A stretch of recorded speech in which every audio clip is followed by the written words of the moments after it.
acabo de errar direto.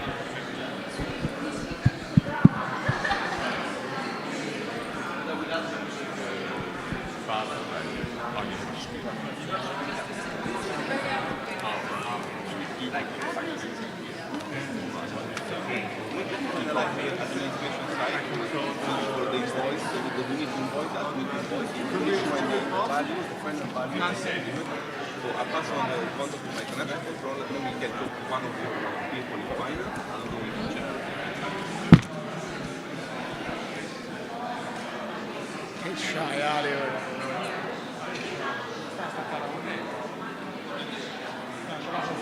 Okay. It's okay.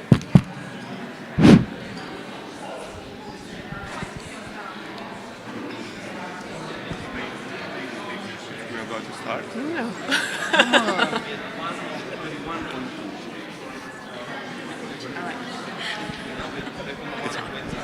Ladies and gentlemen, please take your seats. We're about to start.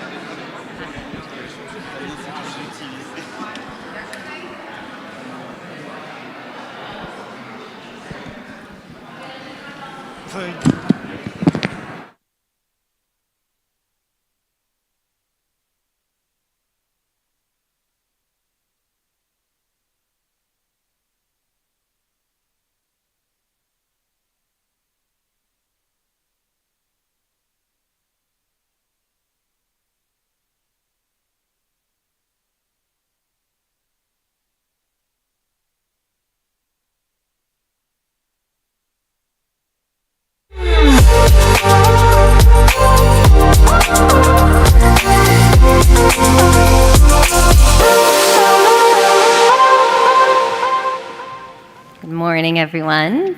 Thank you for being here on this gloriously sunny day, for being indoors. I'm Kim Conniff-Tabor. I'm the editorial director of the Democracy and Culture Foundation, and also the program director for Art for Tomorrow. I'm happy to welcome you here today, and I also just wanted to take a little moment to thank all of our moderators and speakers for coming on this journey with us. You're obviously the ones who bring life into these stories that we're trying to tell. And of course to our wonderful team at the Democracy and Culture Foundation. Especially I wanted to shout out to Nicole Carali, who most of you know in some way, shape, or form, because she is the one who has brought this all together on the logistics side. So a big thank you to Nicole. And I wanted to thank you, the audience, for being so engaged with the sessions and with each other. Because it's these connections and these inspirations that will hopefully power your own work in the months and the years to come. So just a few highlights, because we've already had a couple days of this event, and we've had all kinds of interesting ideas, conversations come to fruition. So I just wanted to highlight a few of the quotes that stood out for me over the past few days. There are many more, but a few of them I wanted to mention. Especially for Dana Dajani, who challenged us with this true question. She said, is the true question, is art a way out, or should we be asking, is art a way in? Yana Peel on the first evening said, why is it that you often have business people on arts boards, but rarely do you have artists on business boards? It's just something to think about. Adam Weinberg, yesterday, if you go around criticizing everyone, you'll end up having nothing to show in your museums.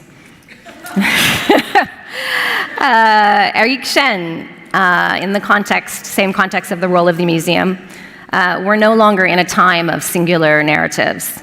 Christian Levitt, who talked about how only 70 years ago, men still totally dominated exhibitions.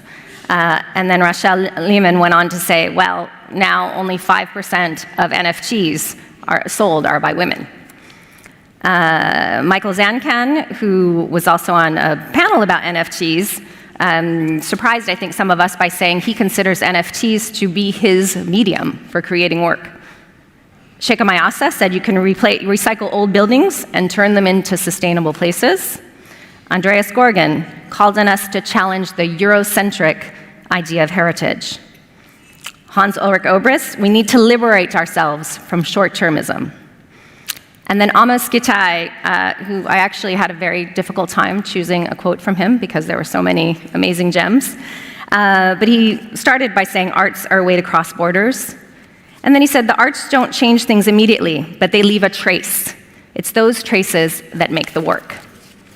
And then from the audience, Elizabeth de Potsenpark, the architect, said, well, where there are traces of the past, you are also building the future. So one of the futures that we haven't really had the chance to dig into is the future of the art market and the art fair. And so with that, we are very lucky to have Mark Spiegler, the former global director of Art Basel, with us here today.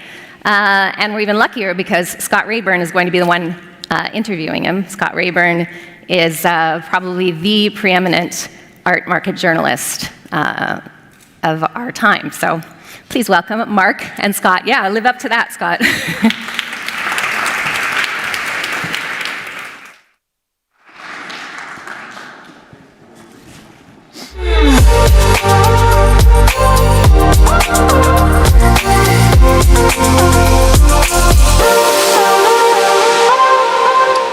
Welcome, Mark. Thank you, Scott. In October, to the surprise of many, Mark stepped down as Global Director of Art Basel. For 15 years, he guided the strategy of the world's biggest and most influential international art fair brand. That brand now has 4 destination events: Basel, Miami Beach, Hong Kong, and most recently, Paris. He still retains a role as a senior advisor at the MCH Group, which is the parent company of Art Basel. But he will soon embark on what is, and I quote, the next phase of his art world career. Was that your phrase or Art Basel? I mean, it's a pretty standard phrase. Is it? All right. It's not, we it's all not, say that, do we? It's not imaginative enough to be worth copywriting. Someone came up with it. What I should say, I don't know many people, actually I don't know any, who have a more comprehensive and thoughtful approach to the art market and a knowledge of the art market. So it's a great opportunity to speak to Mark now. And also it's a great opportunity to ask him a question. I'm sure one or two of you have been thinking of me as, I must ask Mark Spiegler that sometime. So this is going to be the moment. So have a think, and it'd be nice if we get some good, thoughtful, even challenging questions at the end. Okay, is it up there? Oh yeah. So we have the title of this talk is The Art Market Bubble. Does it still exist? I think bubble is probably the most overused and, in a strange way, underused word in the art market. We've seen what happened to NFTs, and the statistics seem clearly to show that that was a bubble, and that was a bubble that burst. But does the mainstream art market now, does that represent a bubble? Or is the top level of the art market, the Art Basel level of the market, is that somehow immune to macroeconomics, which some people actually believe? So what do you think? You know, in 2006, someone wrote an article that was called 5 Reasons Why the Art Market Can't Crash, and Why It Will Anyway. That person happens to be me. So this question, inevitably. this question of whether or not there's a bubble is an old one, and I think there's always some sort of bubble in the market. If you look at the market data, what's interesting is it's not at the top, because people like, Picasso, Rembrandt, Braque, etc., Kandinsky, these are the closest thing you have to what in the stock market would be called a blue chip stock. If you can get a great Picasso or Warhol, it will retain its value. The bubbles tend to be a little bit lower down. Sure. The general public doesn't even see those names and prices because they're not following the market as closely as we and some other people in this room are. The bubble tends to be more with artists who come into the market quite quickly. As Jimmy Cliff says, what comes up, the harder they come, the harder they fall. The faster they come, the faster they fall. And I think those of us who've been around for a while can sense a bubble when it's coming. We see. Can I jump in here? Perhaps one thing that has changed is the acceleration of the market and the fixation with young artists. There's also a song that's West Ham Football Club fans are very fond of, called We're Forever Blowing Bubbles. And what the art market seems to be doing now is forever blowing small bubbles in terms of individual artists. Oh, I love the way this is taken. It's Friday, so let's get musical.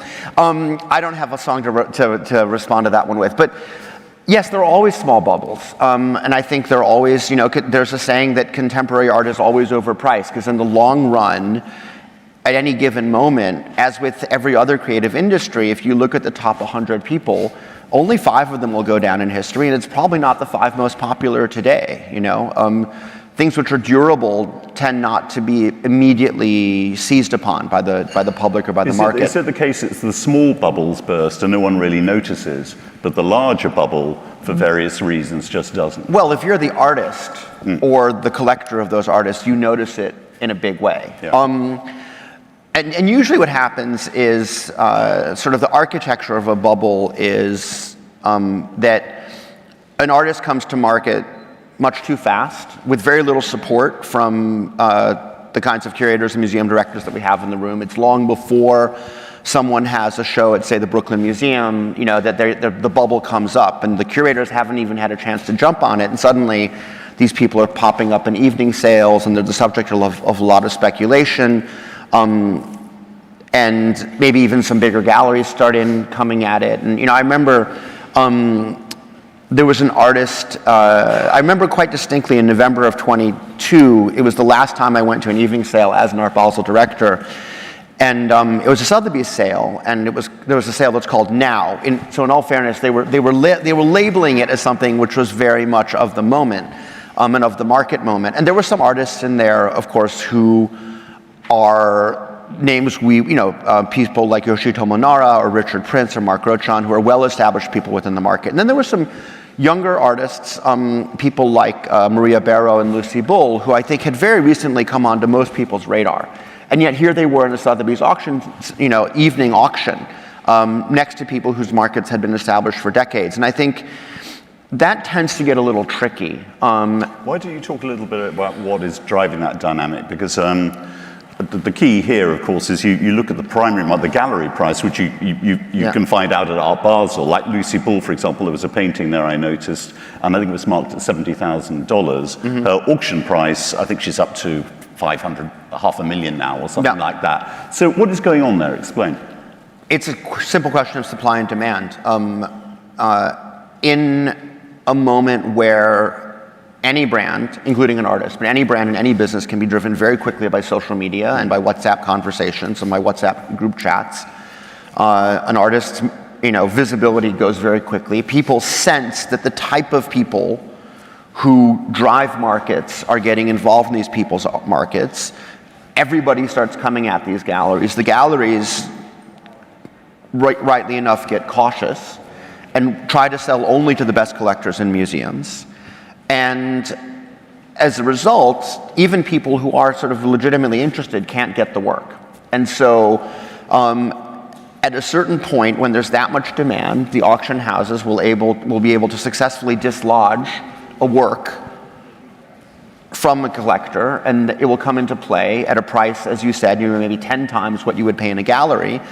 And that's a very dangerous moment for the artist and for the gallery. And the reason is the following. If I'm a gallerist who sold a lot of work to collectors who I know and trust, and the artist market spikes like that, then suddenly, often, some of those collectors will say, listen, I can't afford not to sell this work at 10 times what I paid for it. Partially because consciously or unconsciously they know that market may not sustain itself. And so they sell it. And as a result, what happens is that the next show by that artist, although the prices may be pushed higher in a healthy way, is in competition with the previous show because some of the collectors who bought at the previous show are also putting things into play. And so suddenly you go from a constricted supply to an oversupply. a couple of things here. How often is the constricted supply actually quite artificial? Because no one really talks about it much, but I'm aware that if there's a very fashionable, coveted artist, sometimes the gallerists will just buy up the work, sit on it, and have a few pieces that are sold to prestigious collectors, and then those works then are fed very quietly into the secondary market. They make huge prices at auction, and so the overall price of the artist is hiked.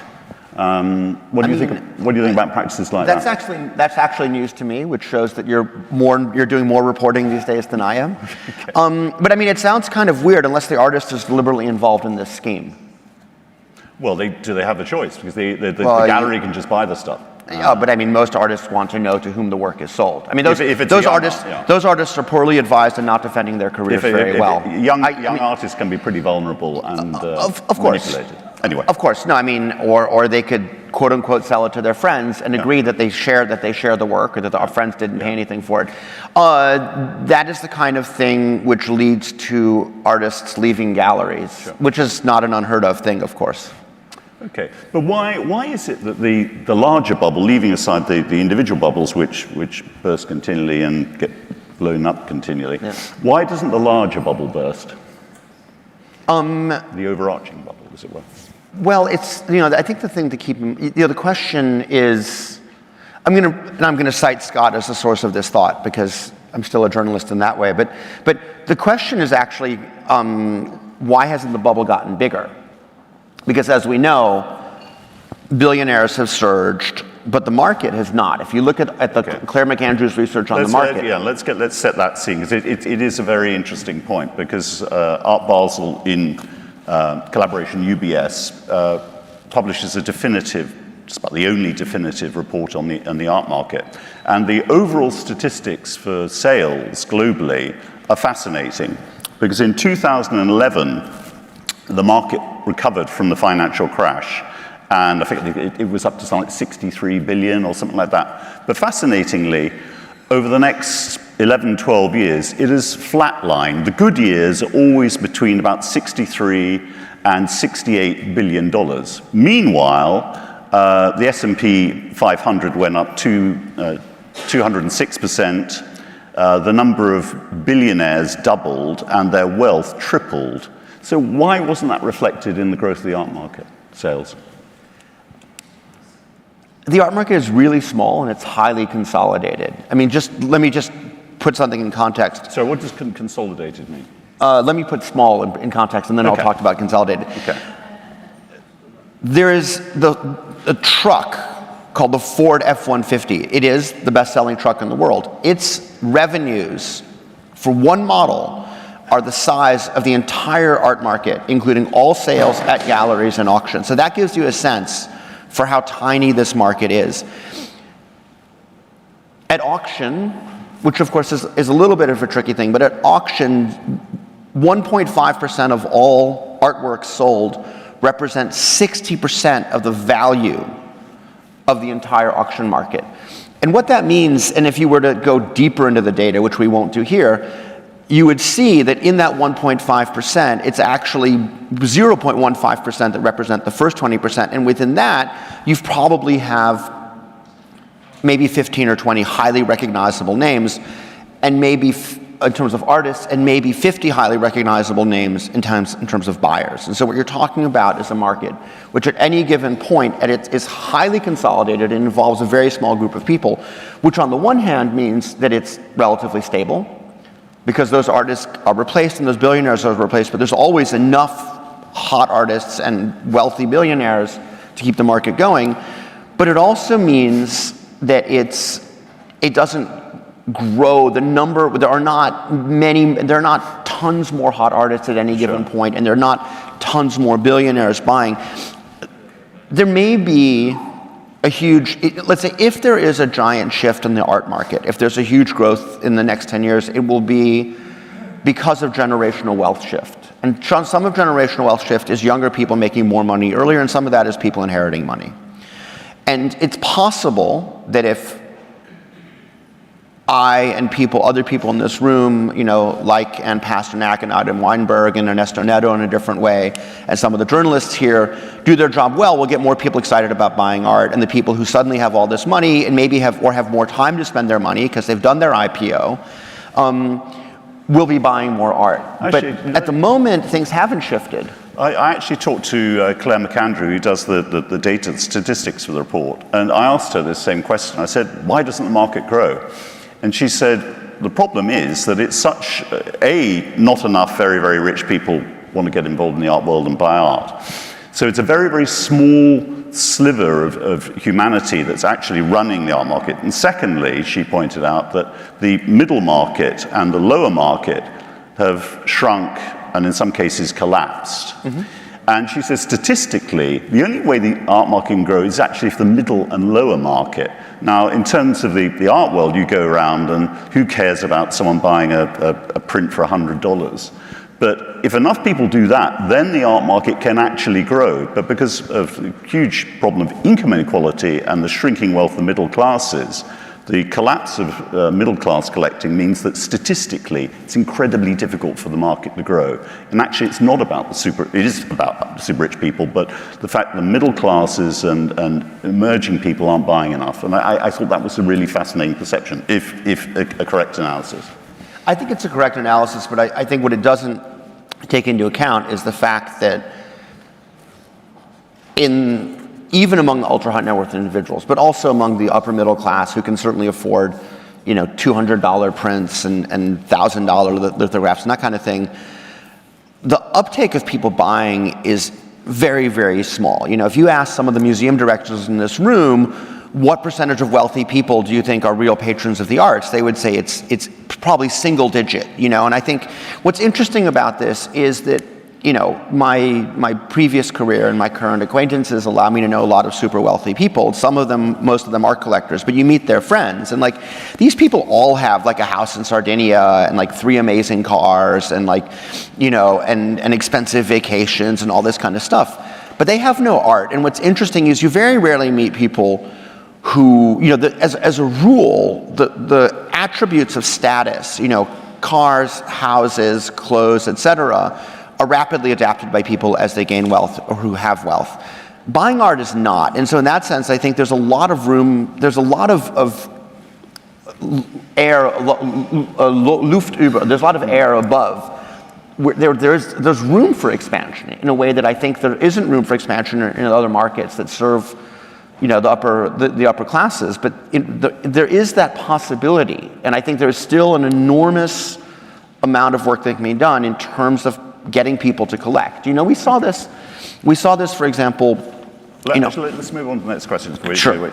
I don't know any ultra high net worth people. Anyway, that's not. That's not. Given that the market is dominated by the sort of 0.1% ultra wealthy private collectors, what sort of effect does this have in terms of the perception of the art world and the art market?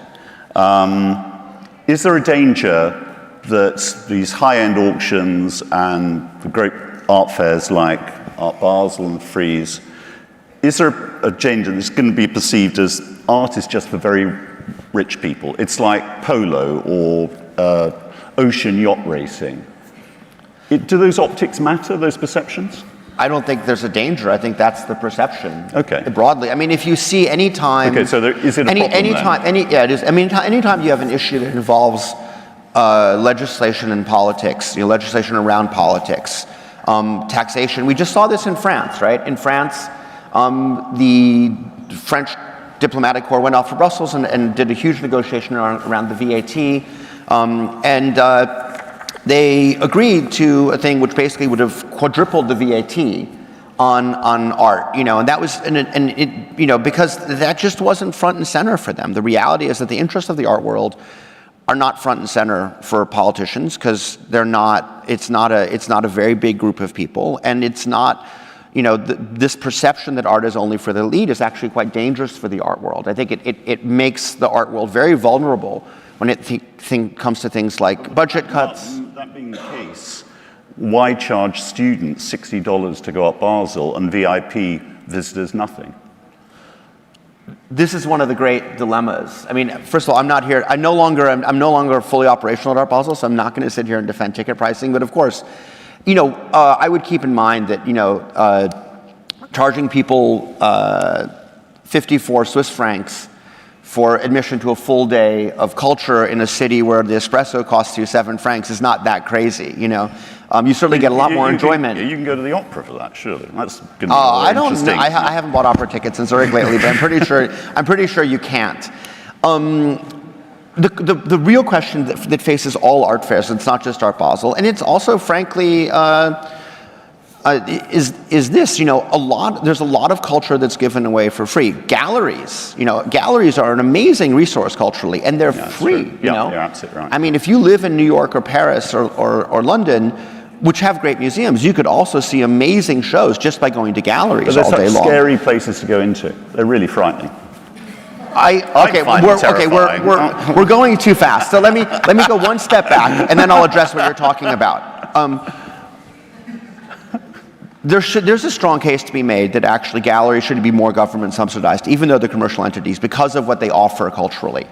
And yes, to come to your point, I feel like the kind of velvet rope approach of galleries, where there's, you come in and too often there's like this giant desk and there's someone behind it and they don't even say hi to you, and it's a little bit, it's creating this sense that you should feel lucky to be in there, and that if you're a collector, you should be lucky to be allowed to buy work there. And I think it's completely counterproductive, especially given who's about to come into money. And I think, to come back to your point before, with this giant generational wealth shift that's going to come, sure, the art world needs to open up.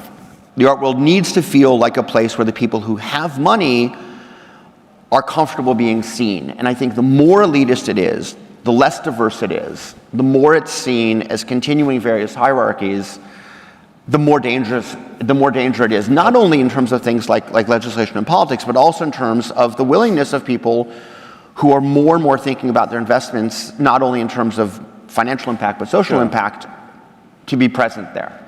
Okay, because the generational wealth shift is a very, very interesting subject. The art world seems to assume that the children of very, very wealthy people will share their parents' tastes and want to be part of the art world. But what sociologists tell us now is that there's been a fundamental shift from the culture of possession to enjoyment of experience. And increasingly, that generation that's inheriting the money doesn't want to buy a de Kooning or a Flora Jutnovich. It wants to go on an amazing holiday. I mean, smart gallerists will figure out, as will smart museum directors, will figure out how to make the buying and owning an art and then the patronizing of museums at a high level into an experience. That you have to eventify owning art, and that's about putting people in touch with the artists. It's about making them feel like they're part of a narrative and not just buying objects or investing. And of course, the whole art world lifestyle is an experience in itself in a larger sense, which is why it's so popular among a certain segment of ultra-wealthy people. Let me ask you about what you think about the whole obsession with young artists at the moment, which has become an absolute fixation. What's driving that, and what do you think its effects on the market will be? How will it play out? Why is it happening? I don't think it's anything new, Scott, to be honest with you. I mean, I think actually when I first entered the market as a writer 25 years ago, there was more of it. What was missing then, which is interesting now, is the comebacks. We didn't have things like Carmen Herrera and Howardina Pindell, sure, and Joan Semmel, and artists who, because they were women, frankly, or in some cases black women, just simply were ignored. And so but it is a similar thing. The market needs freshness, and sure, collectors want freshness, and part of that is because of this market sucking mechanism where basically the best-selling artists of the mega galleries are pursued for the auctions, which means that the mega galleries pursue the best-selling artists of the mid-level galleries, and the mid-level galleries pursue the best-selling artists of the low-level galleries. And so if you're a gallerist, your constant fear is that you're going to lose the three artists who statistically tend to represent 56% of your revenue, and also likewise that you're going to lose to some other gallery the sort of half dozen collectors who represent the overwhelming percentage. These are tough, fragile businesses, and you have to be really passionate to run them. Okay, what I would say though is what's slightly different is that this dynamic has been seen before, but the numbers are completely different. You'd have a young artist, say, back in 2011, 2012, they'll be flipped at auction, they make 200,000. But now you have Flora Junovic, she's bought at a graduation show for a big painting for £20,000, and these make 3 million. Exponential increase in price, which is quite singular. But let's move on to another sort of final question, perhaps. Do you think, talking of bubbles, and I think we talked a little bit about it beforehand, do you think there's also a bubble in the art world in terms of its immunity to macro politics and its corrections? No. No, and I think that's healthy. And I think when this question was posed to me, I said we have to think about the art market in relationship to two bubbles. One is there a bubble within the market? And the other is, does the market exist in a bubble?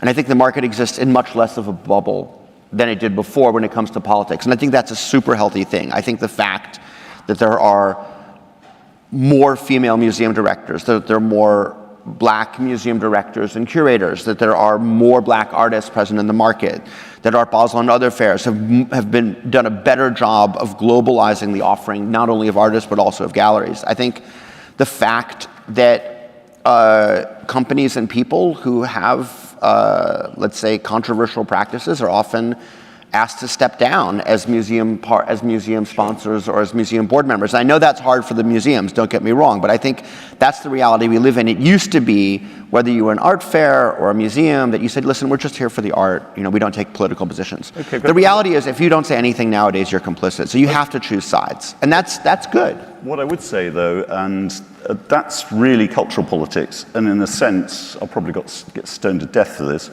that's the easy bit. I'm just thinking about politics. Art Basel has an enormous art fair in Hong Kong. Yeah. And mega galleries are opening huge spaces in Hong Kong, and the auction houses are. Yeah. Now, some people find that really problematic and think it's going to get more and more problematic.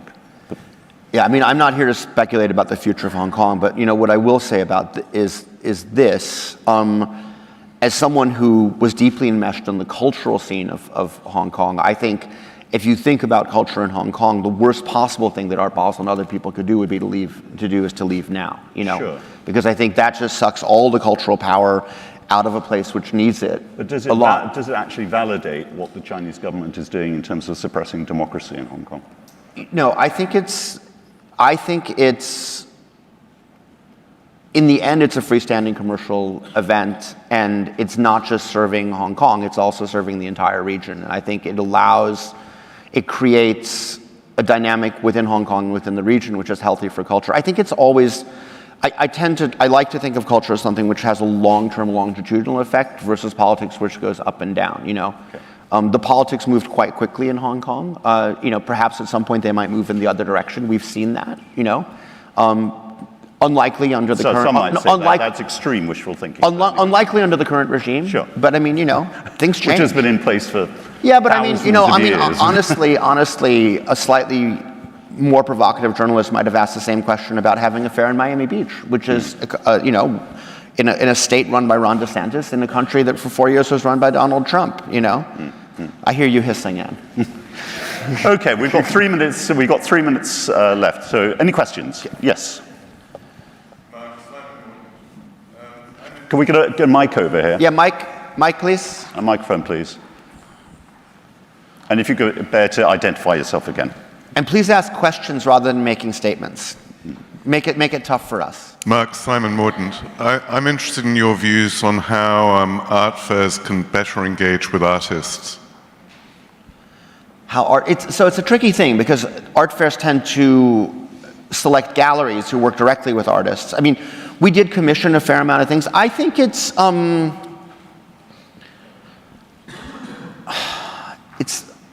how can they better engage with artists? I mean, I think by having them present, I mean, one of the things I did was that I said that every artist who came automatically gets a VIP card, for example, you know, and I think making them places where artists are comfortable, despite what John Baldessari said about art fairs, which is that going to a fair is like walking in on your parents having sex. He never said what seeing your work sold at auction was like, but I think in general also having more content, you know, having talks and speeches and things which are more than just booths, which in the end are not a great place to see art, even if they're a great place to become familiar with what's out there in the market. Any other questions? Got a mic over Mike? there? I like that. I like the assertiveness. You're like, I want to ask my question now. I feel like I should get off stage and leave this for Scott, because this is going to be a tough one. Hello. Do you think the cause of the bubble is due to the lack of clear pricing strategies and regulation? And if so, like, do you think that there is an issue on how, like, this issue is arised from the limited accessibility of art? Because, as you said, the accessibility of contemporary art is limited to a certain people with a certain social status or with certain, you know, bank account. And I feel that, you know, the cause of this bubble, in my opinion, that because there is no clear pricing strategy or regulation. Okay. Well, that's the question. Yeah. So, I mean, I think it's, I think the bubble is due to supply and demand, and the speed with which promotion via social media and other means allows artists to rise quick in the market. I think the other issues you raised are more related to what Scott said before, which is the absence of growth within the market. That in order for the market to grow, it will have to reach a larger number of people at a lower price point. Yeah, but the accessibility is monopolized. The accessibility a bit like of high-level art or high-level contemporary art, its accessibility is limited. So its accessibility is not limited. It's actually greater than ever. But the ability to buy it. Yeah, that's what I mean by. I mean, like, and that has less to do with pricing rather than access per se. You know, Yes, I think if you want to be continued. Yeah. Okay. We have to wrap it up now. We have to wrap it up. Thank you so much, Mark. Thank you so much, Scott. Thanks, everybody.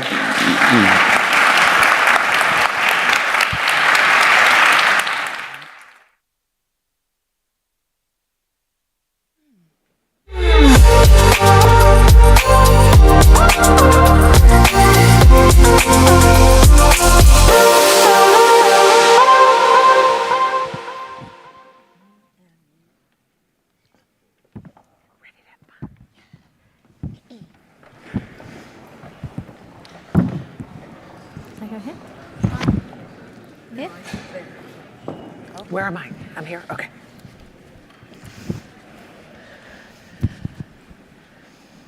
Good morning, everyone. Welcome to this final day of the Art for Tomorrow conference here in Florence.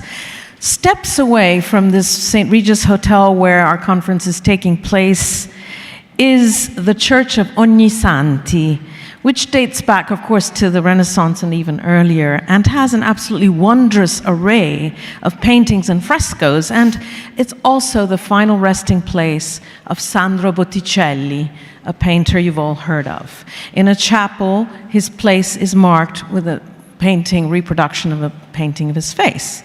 And so I was there, you know, kind of on a pilgrimage yesterday, and thought back to last summer when Botticelli was in the news again.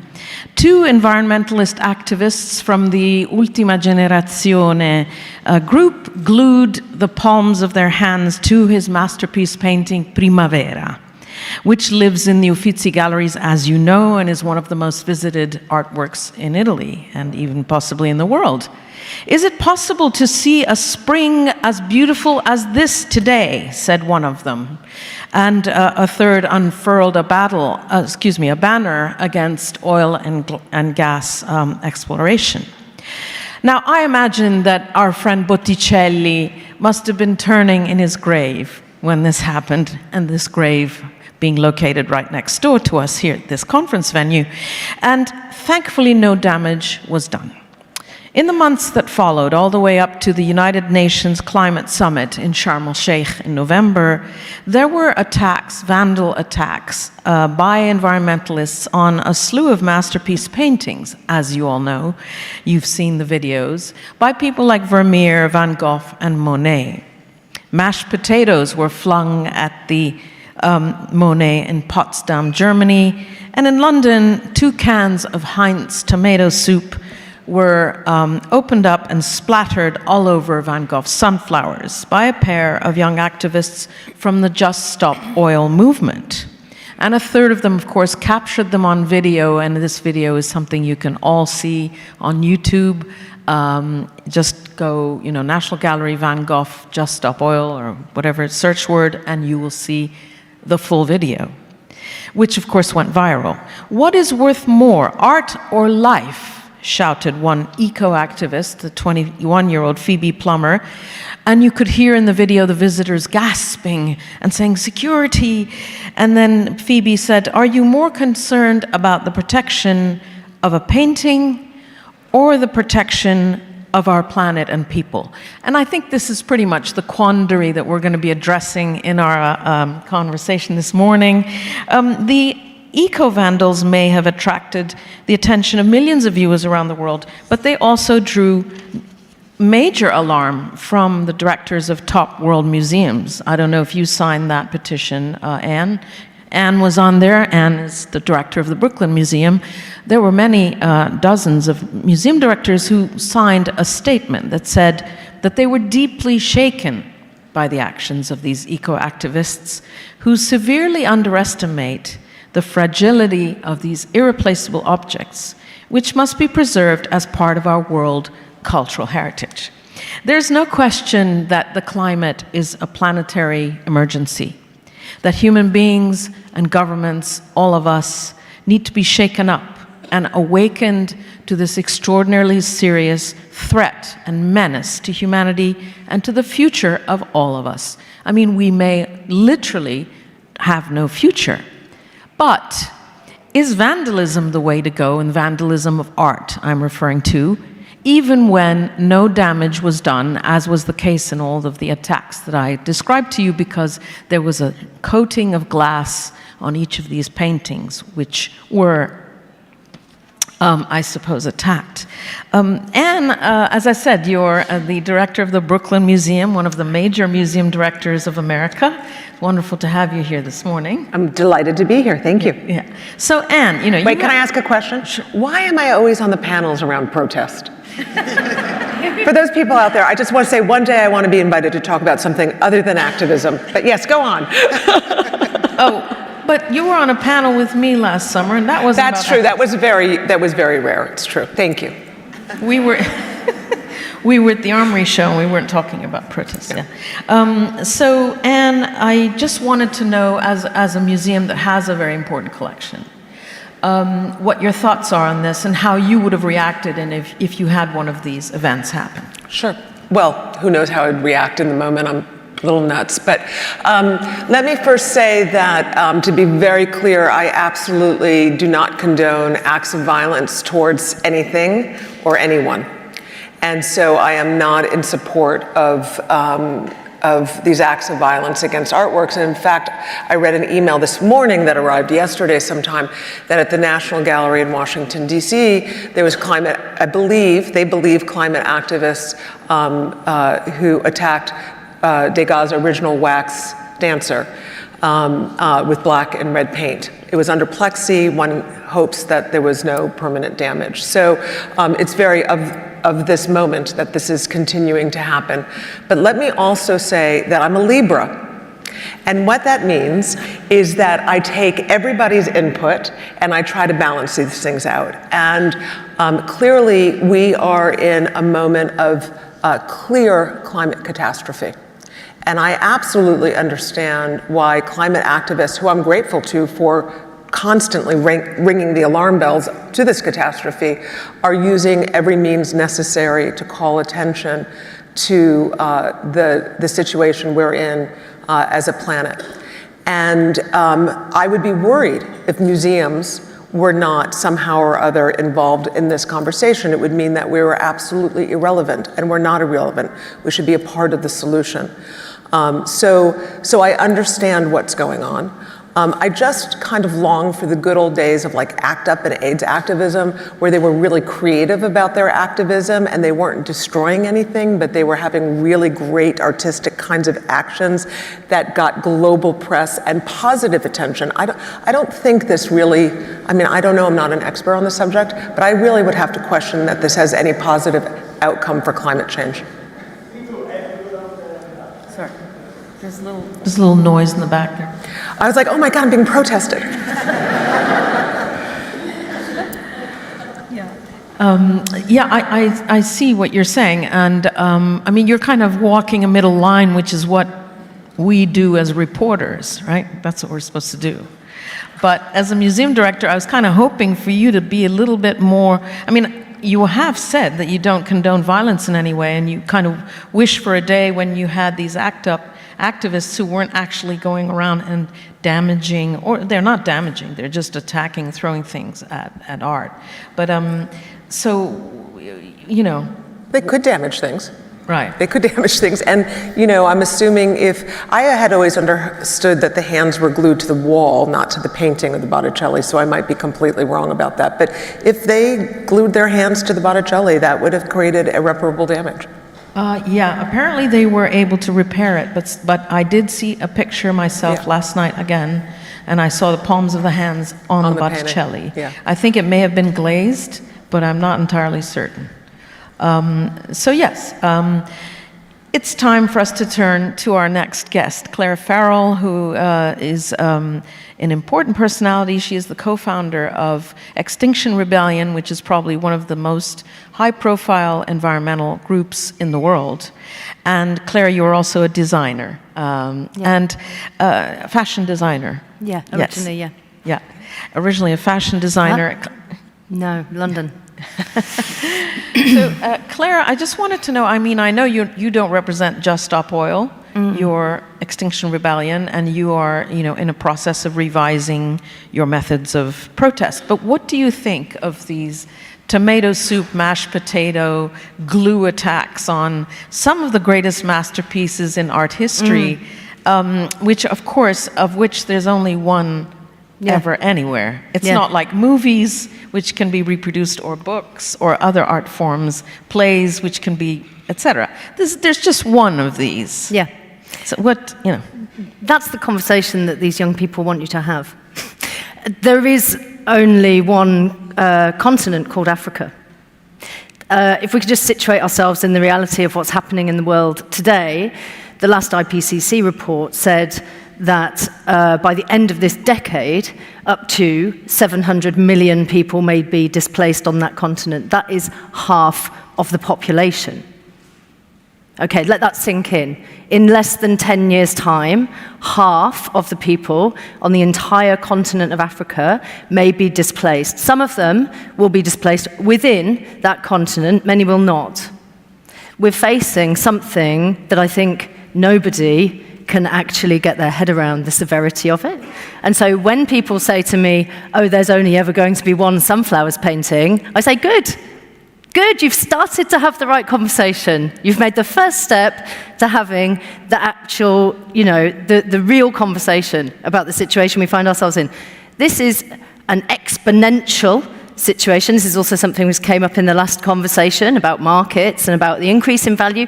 We do not understand exponential function very well as human beings. We do not find it easy to face the existential reality of what's taking place.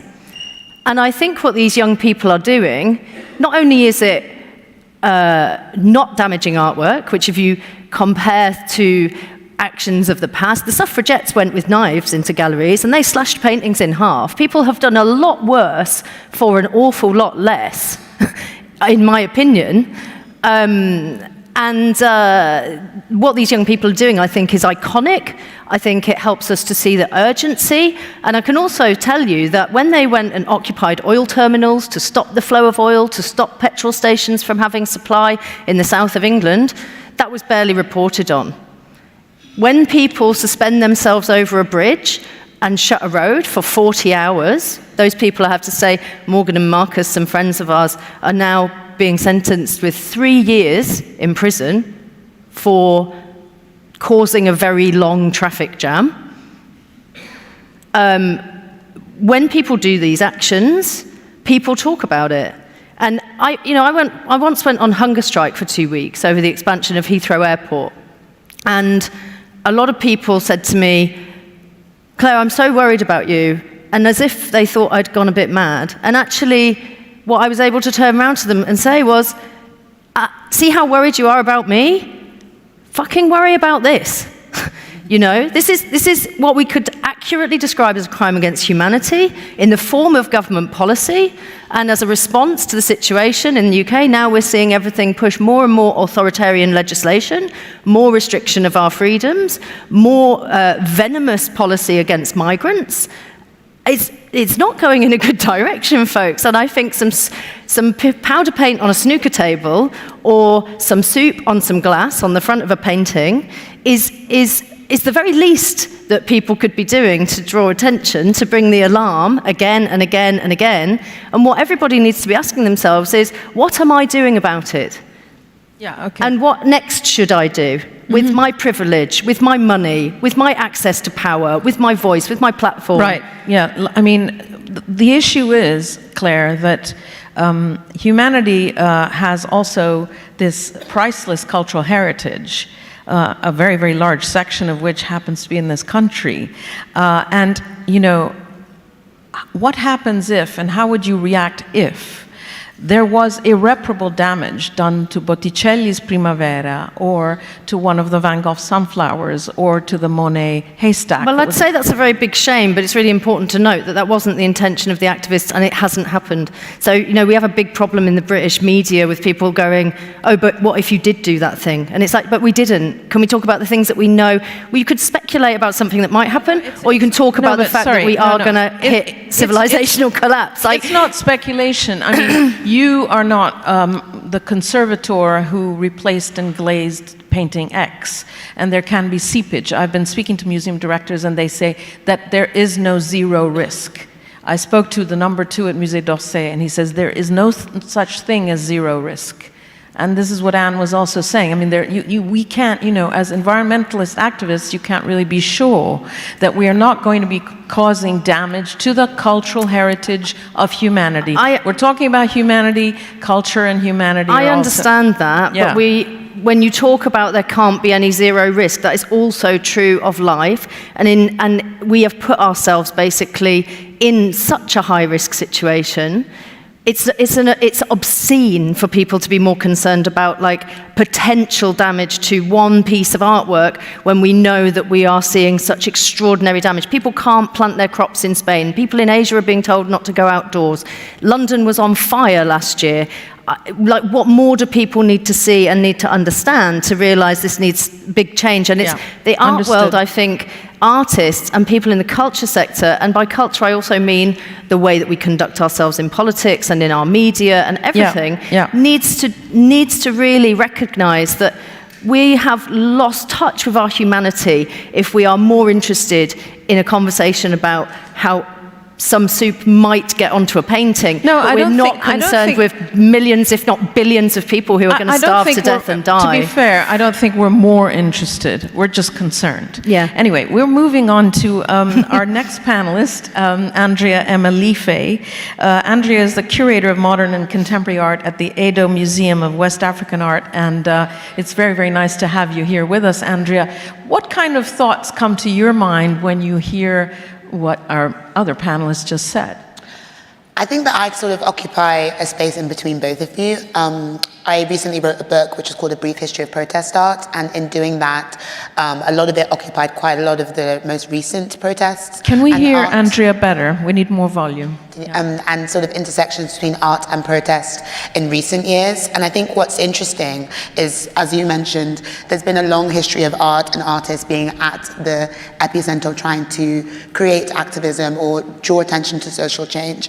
The suffragettes, for example, is a great example with the Rock of Venus. homeless. Picasso toured the Guernica for the Spanish war relief. And I think what we should be thinking about as curators, museums, directors, arts institutions is how we can incorporate these issues into our practice or into our places. Something that came to mind quite directly was how can we create perhaps a platform for social activism within a museum space or within a museum campus? What would it be like to commission a public artwork that people could respond to, and that can be a platform and that can be part of that discussion, so that there is still that conversation with art and social change, but it's done maybe outside of the museum walls or inside. It could be purposeful. I think it's important to bring these narratives into what we're doing, because as cultural practitioners, it's urgent, and it's important to allow for these artworks to have a relevancy beyond maybe the historic or the initial intent of the artist. Yeah, excellent. I saw you nodding, Anne. Jump in. I'm with you on this, and I think what's not clear often is how some of our institutions are actually allies in the work. So I think it's not limited to the artworks that we're commissioning or the artworks that we're showing, but our own internal practices and how we're involving our own internal practices. So the Brooklyn Museum is on a campaign to significantly reduce its carbon footprint. We just filled in all the cement in front of the museum, or a lot of it, and put in lots of native perennial plants. We have bees on our roof, beehives we put on the roof, and now a lot of museums in New York City are hiring our same, hive guy and replenishing bee populations. There's a lot. I mean, we've eliminated a great deal of plastics in the Brooklyn Museum. But there's a lot of work to be done. Our entire practices, internal operations as a field need to be significantly looked at. So there's the internal, but there's also the external, as you point to. But they both have to be aligned to really be allies in the fight against climate destruction. Yeah. What about the point that Andrew was making, which is American museums, we were hearing from Adam of the Whitney yesterday, American museums are also places where activism actually takes place. In fact, American museums sometimes not stage them, but kind of invite activism. So how does that take place at Brooklyn? Well, we like to think of ourselves as a place that really engages with the past and the present. We are, for example, there's the celebration's not the right word, the anniversary of Picasso's, 50th anniversary of Picasso's passing. A lot of institutions around the world are doing some very lovely shows. But if you read all the press leading up to this moment, people are really interested in Picasso's misogyny, his behavior towards women, in particular young women. We're having an exhibition about that. And that exhibition— I know you have Hannah Gatsby doing a show. Hannah Gatsby's working with 2 curators in the museum, and she's come out and said, I hate Picasso. And why would we not have that conversation? And I know we're going to get killed for it. We're going to be attacked for having a conversation that happens around the dinner table, that happens in the press every single week. But I think our museums, in order to be relevant to today's audiences, need to engage in the very serious and thoughtful conversations they're having. And so here we are, a place for those conversations. And so we welcome that. We welcome the debate. But let's say that our friend Claire, wants a platform to have a big, demonstration or make a big speech. Would she be able to come inside? Claire, let's talk about it. Absolutely. Welcome to the Brooklyn Museum. Our plaza has been the home for Black Lives Matter rallies, Black trans. Hundreds of thousands of people showed up in the steps of the Brooklyn Museum for Black Trans Rally. Right? It is a beautiful thing when our cultural institutions align with the movements of the day. That's a good thing. Right. So yes, Claire, let's talk. Yeah, even when the movements can throw tomato soup at one of your works, but I'm not sure how to respond to that. I think you have to be a part of the conversation or you're a part of the problem. Okay. We have about 11 and a half minutes, so I'm going to be chatting away unless we have a question from the room. I did want, to bring it in now to the audience. Please, can you please introduce yourself when you ask your question? Hi, my name is Lena, and My name is Lena, and you are from? I live in Florence. Yeah. And I have a question to both Andrea and Anne about what Claire has said. What museums can do in order to talk about this urgent problem of climate catastrophe, so Claire and her colleagues don't have to throw potato mash and soup at the paintings. Yeah. It wasn't Claire, by the way. She wasn't the one doing the potato mash or the tomato. So, I apologize. That's okay. Andrea, I would like you to please perhaps tell us what museums can do, to preempt this kind of action. Well, I think it was, that's why I was starting to try to ideate, is that how can we create a space for uplifting these voices and for having these important conversations. I think that can be done by way of, curating or commissioning exhibitions, whether it's done with commissioning artworks or, working with the public program and the outreach to create symposiums, because there's so much obviously in art history and the work that contemporary artists are making today that is touching on these topics. And I think that bringing out those strands and making art more relevant in those ways allows for this, for these conversations to be had, but also allows for you to understand, where the artists are coming from. And I think that artists have a really incredible way of allowing us to see the truth and to see the world in different ways. And we should be embracing that as museums and cultural institutions. And I wonder, because you obviously are working at this new and wonderful Edo Museum in Nigeria, right? Mm-hmm. I wondered, Andrea, as a modern and contemporary art curator, concretely what you might want to see happen in a museum such as yours, or if you were Anne, what would you do if you were Anne? Seriously, I mean, let's. I want to hear what you want to do as you. Well, I think. So, in Nigeria, we had some protests. We can't really hear her. I can't. So we need Can you hear me? Should I speak louder? In Nigeria, recently, we had some protests, the End SARS movement. It kind of did ripple into the international press. Not enough, I don't think, because there's incredible crossover with Black Lives Matter. But had the museum been built and been around at that time, I think that would have been an incredible opportunity for the artists. There were a lot of artists on the ground. They were taking photographs. They were creating incredible artworks. How can we have harnessed that energy? How could we have worked with those artists and those photographers to embrace those narratives and have that discussion? I think that's something that we would actively look at. Actually, in the upcoming MoMA show, it's called New Photography Now, there's a lot of that work then being shown, and that is, I think, a very important thing for an American institution to be shining light on. So that's a great sort of case or proof of concept of what cool, could be done. I think the sense I'm getting from all of these conversations is that people like me, people from the media, are pretty key to, I guess, the message getting across, right, Claire? How dependent or codependent are you on us media people, on media coverage? Yeah, well, it's interesting. I was talking to another journalist here earlier, and actually, when we set up XR in the UK, we had a very professional set of people who flooded into the space and set up a press department. And we've always worked explicitly, directly with the media a lot and held press conferences, for example, saying, hello, hundreds of journalists, we're going to shut down central London this week and we're going to do it here, here, here and here. Here's how it's going to work. I'm me. Everybody's open organising. You can find out who we all are. We don't use pseudonyms or cover our faces or whatever. And so that honesty and that openness was quite shocking, I think, to some people, particularly in the activist movements, because there's a lot of secrecy culture around activism. Obviously, you don't sort of broadcast it before you decide to go and break a window or throw some soup or whatever.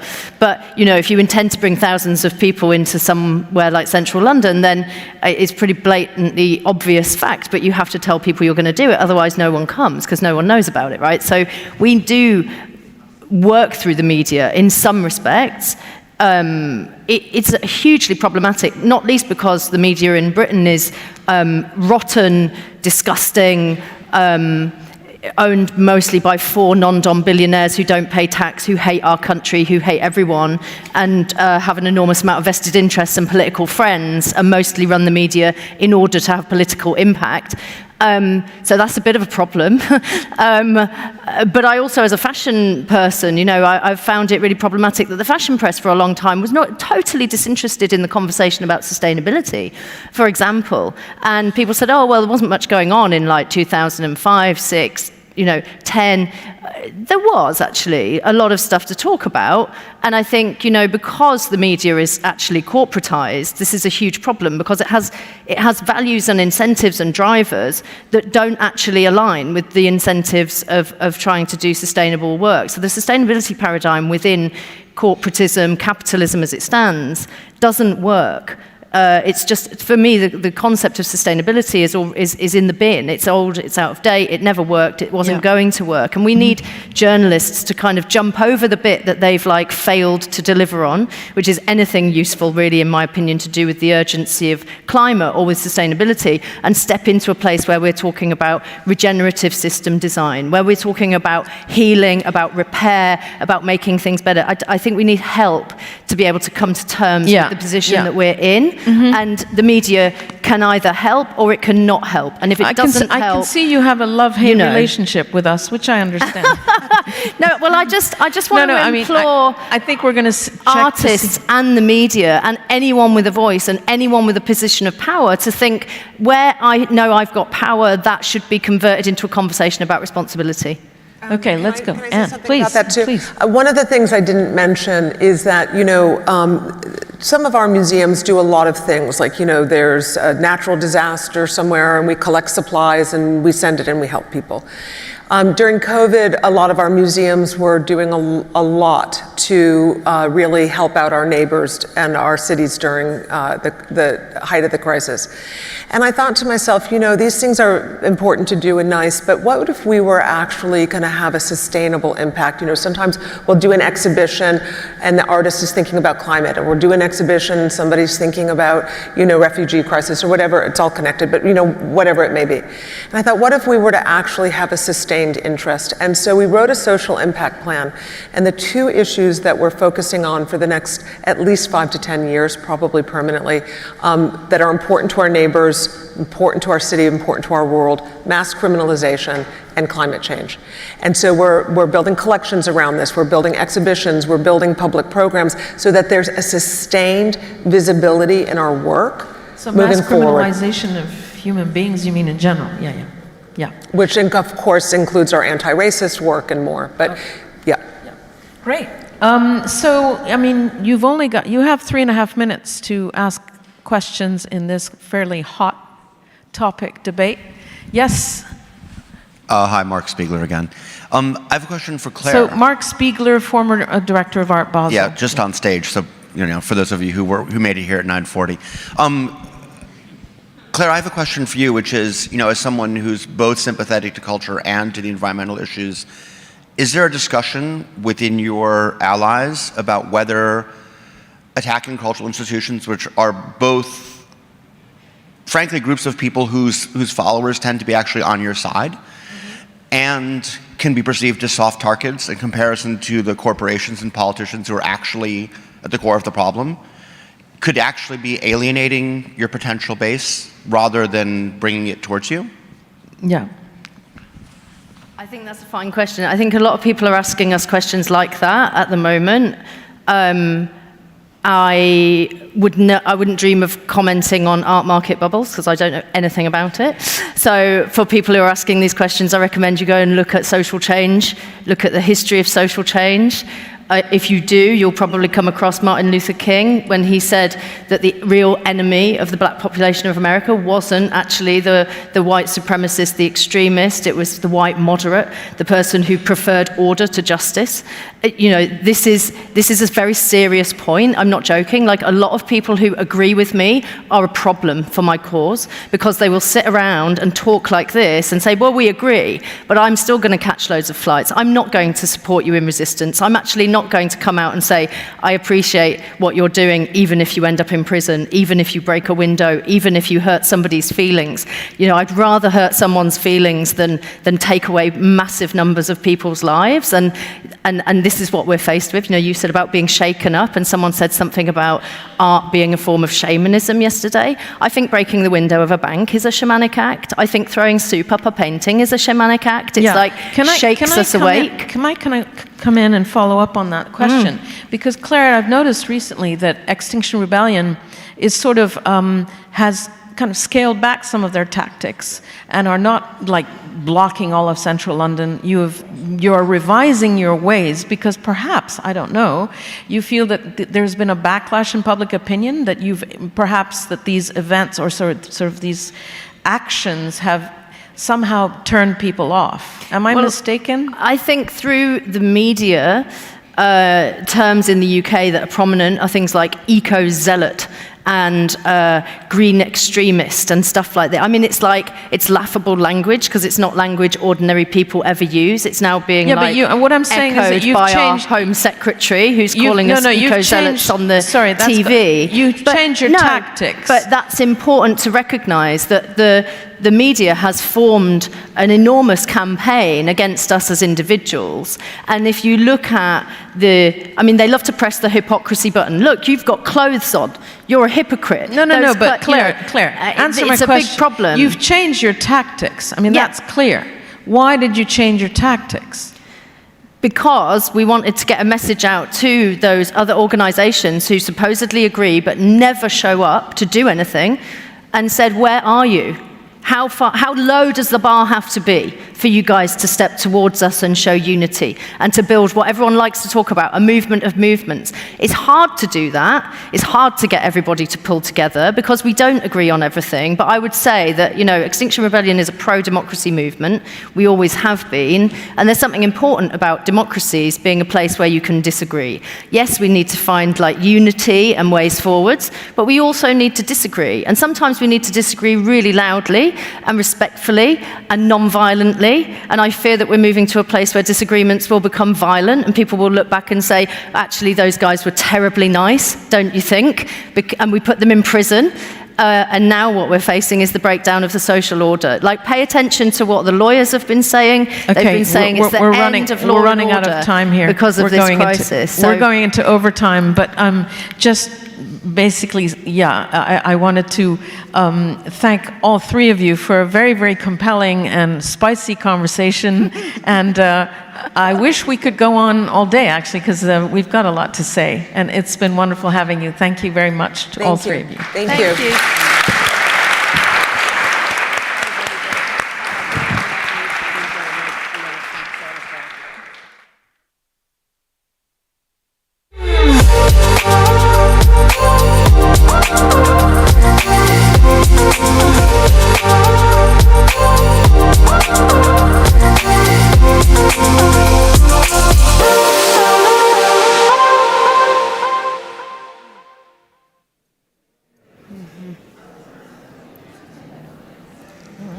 That would be us.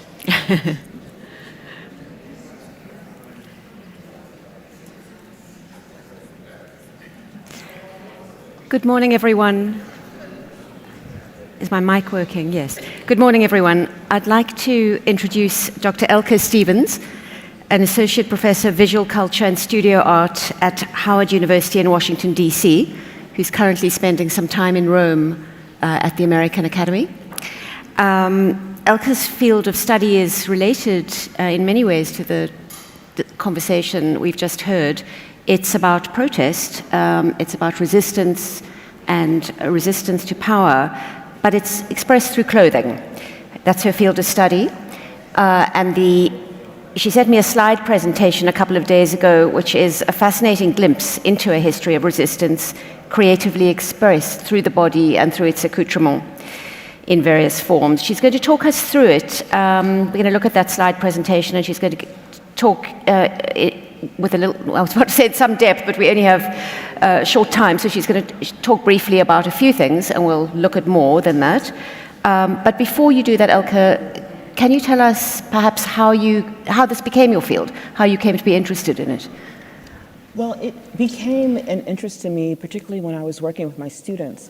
And I was trying to offer, is that better? Let's see. Trying to offer some explanation to them about what they were seeing, trying to allow them to read, have a visual read based upon these intentional decisions that are everyday decisions that place us all as actors and place us as either in opposition to or in alignment with corporate ideologies and our personal identities, as well as anything else that's happening around our environment. So with that interest in trying to make sure my students understood that even though we're operating in present day, there's a history to everything that we're doing, all of these decision makings, and that was important to me.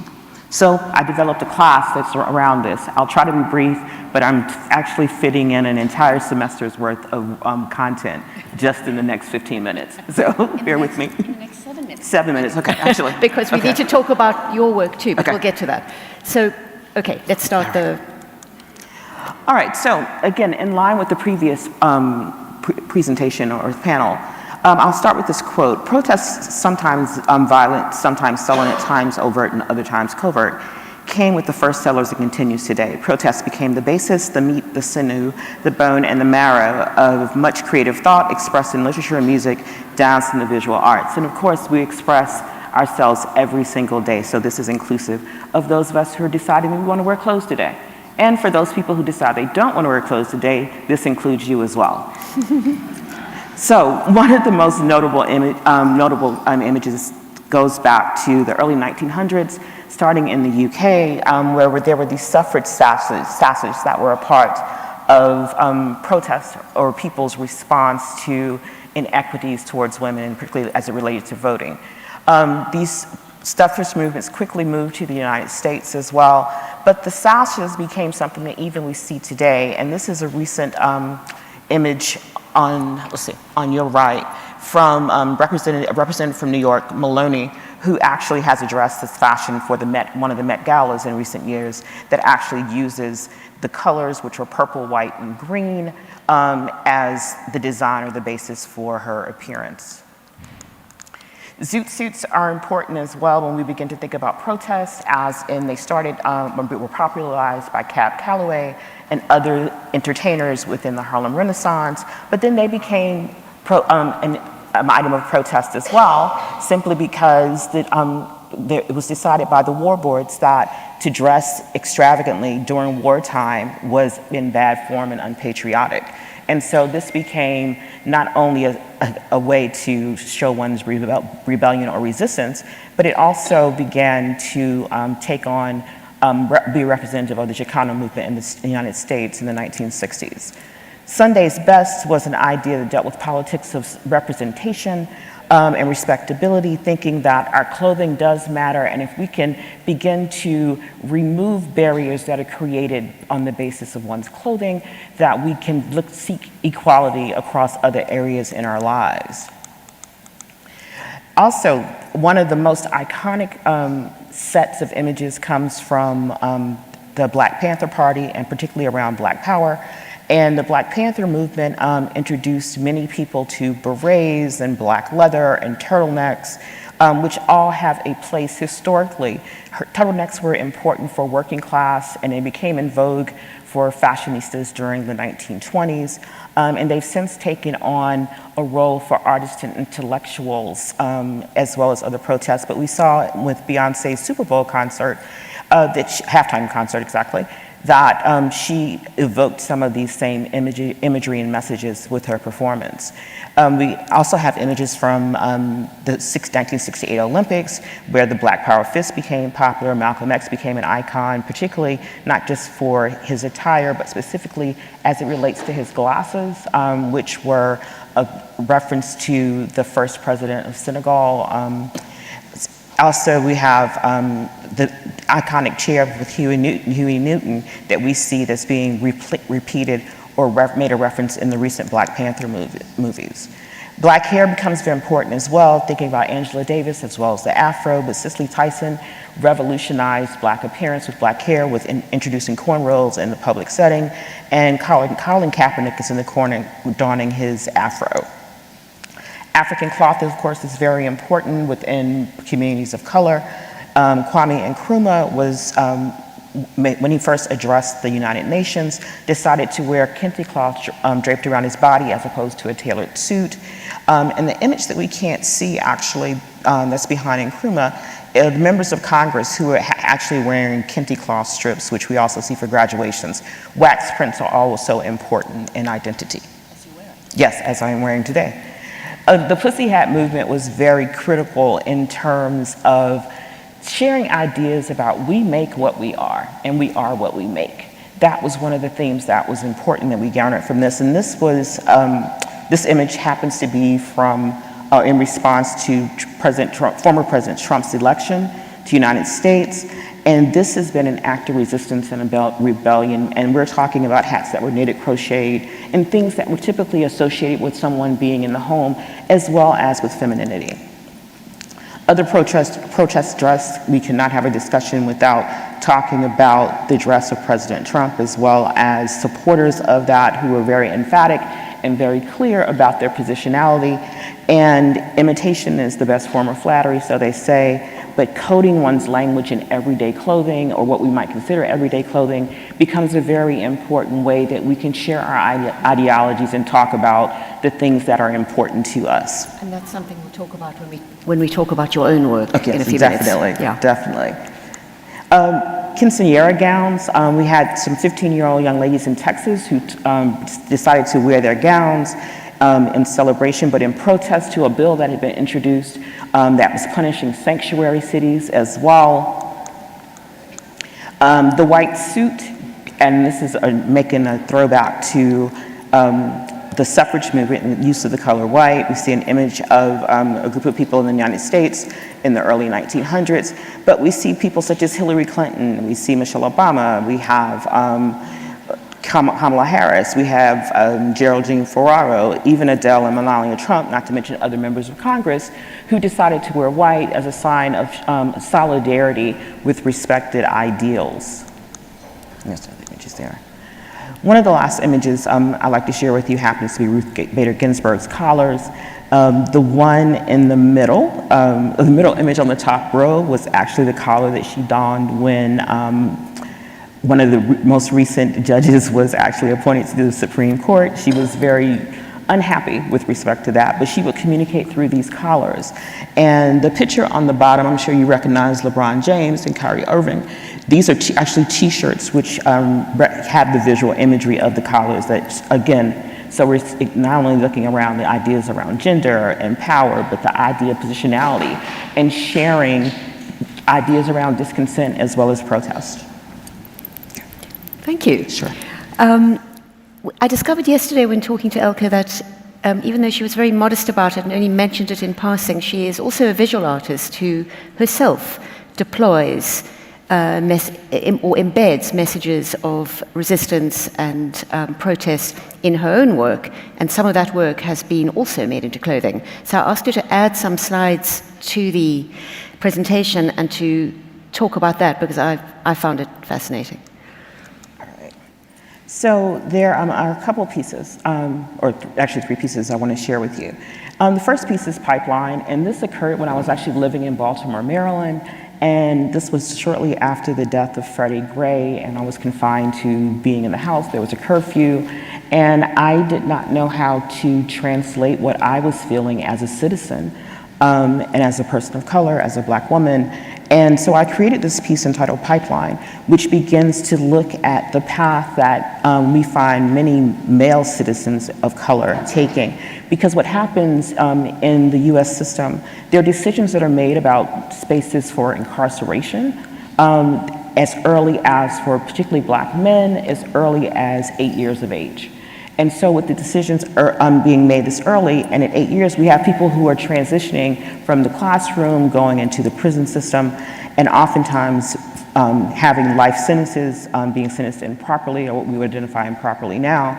But what I decided to do with this, not only do I have this as a print, but I decided to make this into neckwear as well, because I wanted to have something that was wearable and something that we could communicate around sharing one's ideals.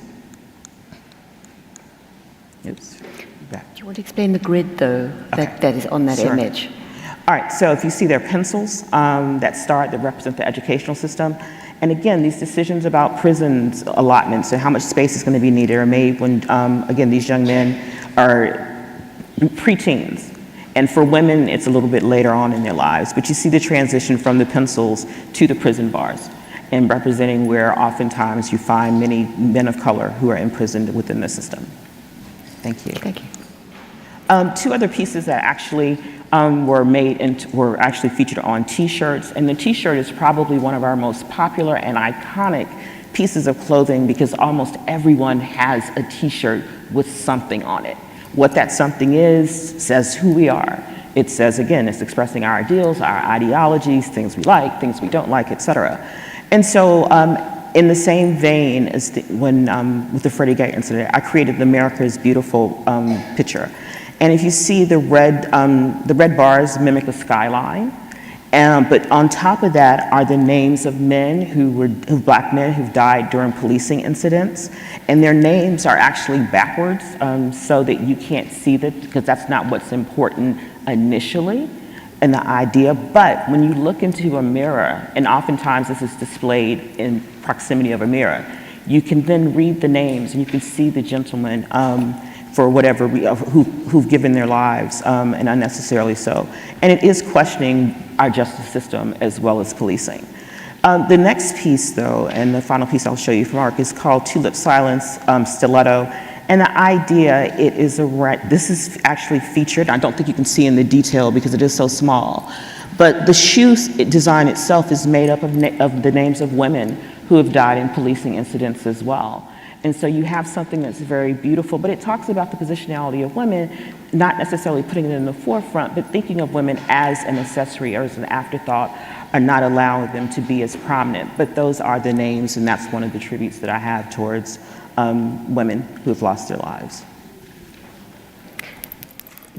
Okay.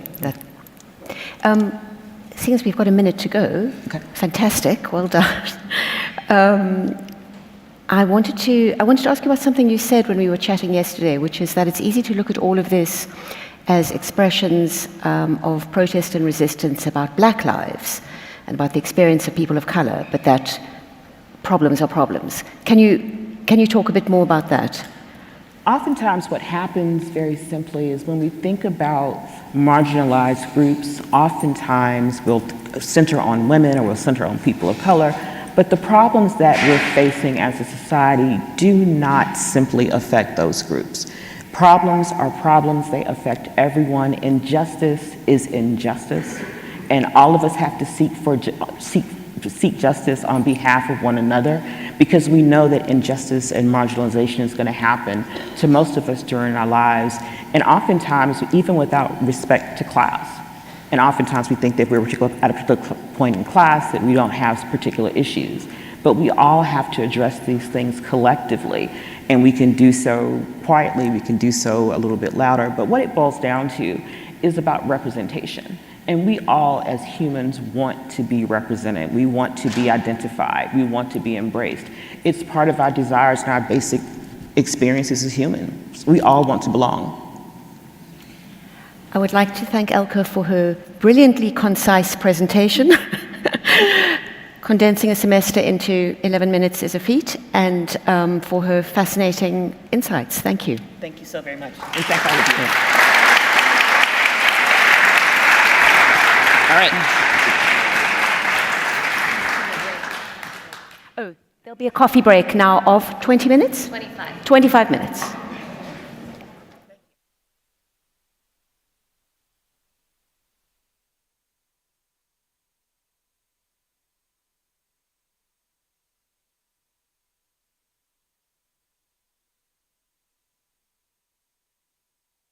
A building is defined by its history. When that history is abundant, it inspires and enriches everything that follows.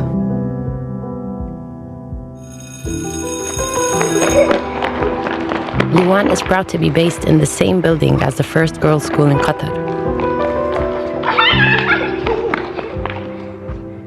بنات الدوحة هذه كانت روحي أحلى أيامي.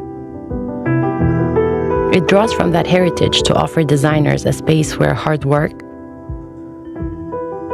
collaboration, Imagination, artistic expression, and creativity can flourish like never before. Honor the past to celebrate the future. Liwan Design Studios and Labs.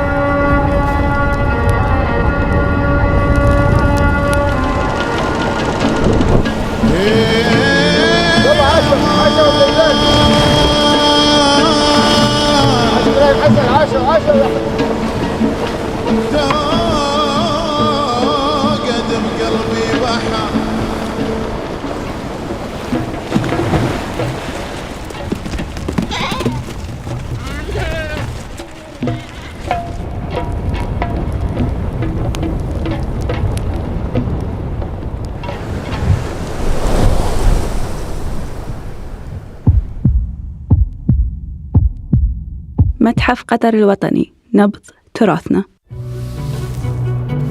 It's all around us. Have you noticed? It can be that spark in your curiosity, or the desire to create something new, something only you could have brought to life.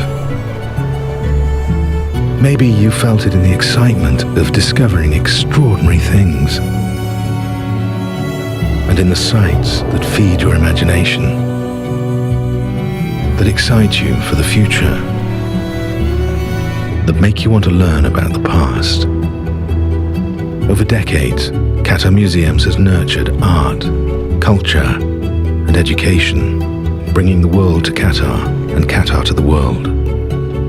Because we understand that these are the things we live for.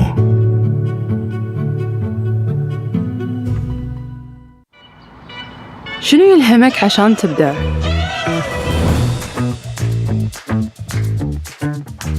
La transformación. تجاربنا في الحياة. Les couleurs. The conversation. تاريخ. Technology.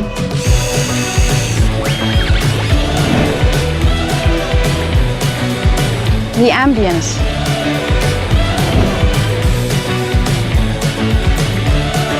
الأشياء اللي حولي. مطافي تشوفون الإبداع في كل مكان.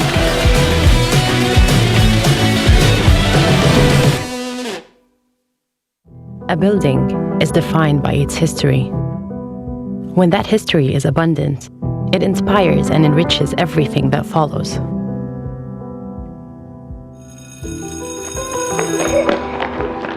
Liwan is proud to be based in the same building as the first girls' school in Qatar. بلد الدوحة هذه كانت روحي أحلى أيامي. It draws from that heritage to offer designers a space where hard work, collaboration, imagination, artistic expression, and creativity can flourish like never before.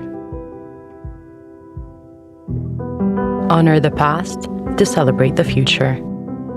Liwan Design Studios and Labs.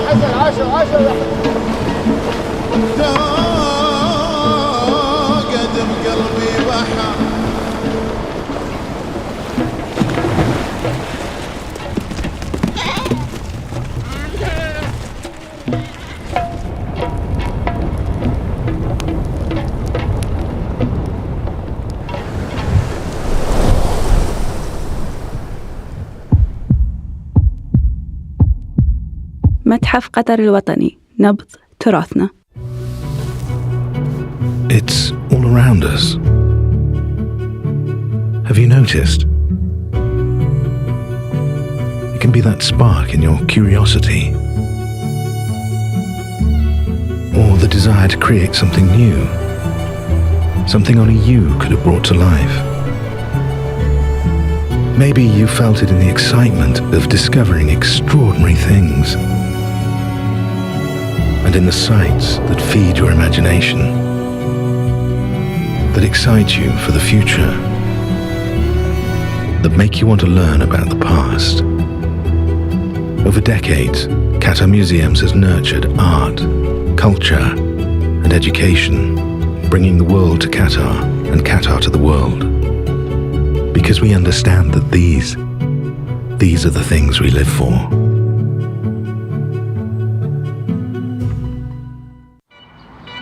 شنو يلهمك عشان تبدع؟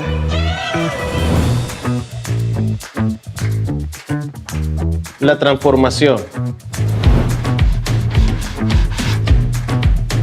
تجاربنا في الحياة. Les couleurs. The conversation.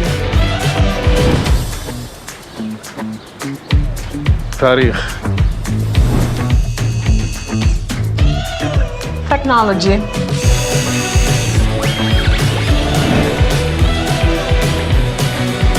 The ambience.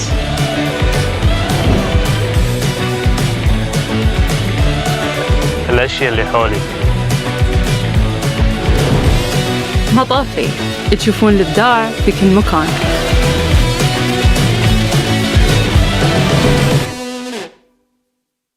A building is defined by its history.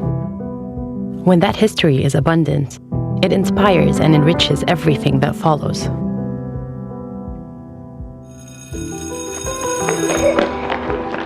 Liwan is proud to be based in the same building as the first girls' school in Qatar. بنات الدوحة هذه كانت روحي أحلى أيامي. It draws from that heritage to offer designers a space where hard work, collaboration, imagination, artistic expression, and creativity can flourish like never before. Honor the past to celebrate the future. Liwan Design Studios and Labs.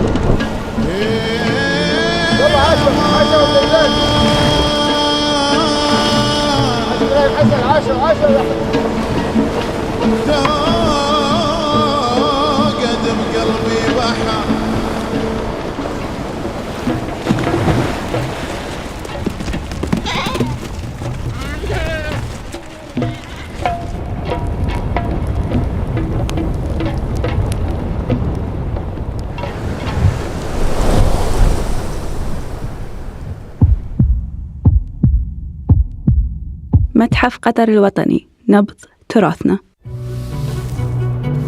It's all around us. Have you noticed? It can be that spark in your curiosity, or the desire to create something new, something only you could have brought to life. Maybe you felt it in the excitement of discovering extraordinary things, and in the sights that feed your imagination, that excite you for the future, that make you want to learn about the past. Over decades, Qatar Museums has nurtured art, culture, and education, bringing the world to Qatar and Qatar to the world. Because we understand that these are the things we live for.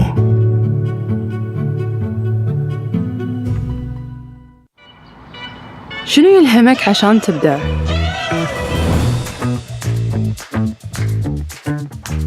La transformación. تجاربنا في الحياة. Les couleurs. The conversation. تاريخ. Technology.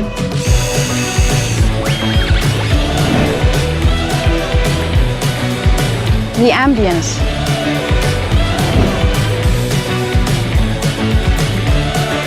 الأشياء اللي حولي. مطافي تشوفون الإبداع في كل مكان.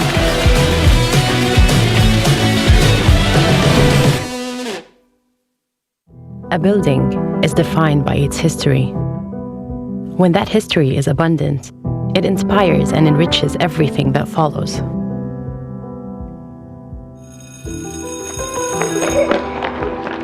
Liwan is proud to be based in the same building as the first girls' school in Qatar. بنات الدوحة هذه كانت روحي أحلى أيامي. It draws from that heritage to offer designers a space where hard work, collaboration, imagination, artistic expression, and creativity can flourish like never before. Honor the past to celebrate the future. Liwan Design Studios and Labs.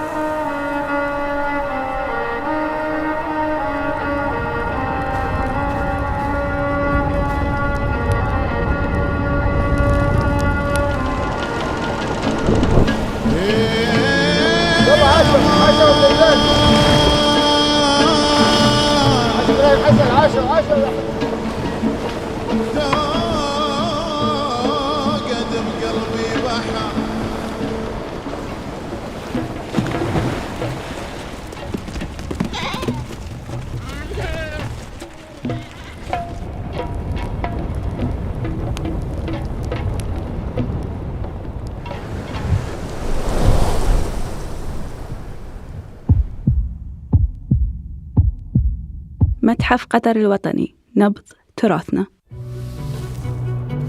It's all around us. Have you noticed? It can be that spark in your curiosity, or the desire to create something new, something only you could have brought to life. Maybe you felt it in the excitement of discovering extraordinary things, and in the sights that feed your imagination, that excite you for the future, that make you want to learn about the past. Over decades, Qatar Museums has nurtured art, culture, and education, bringing the world to Qatar and Qatar to the world. Because we understand that these are the things we live for.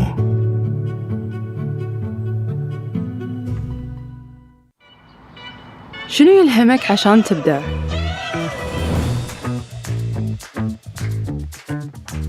La transformación. تجاربنا في الحياة. Les couleurs. The conversation. تاريخ. Technology.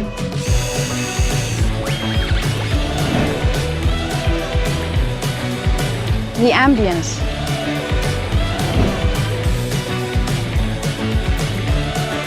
الأشياء اللي حولي. مطافي تشوفون الإبداع في كل مكان.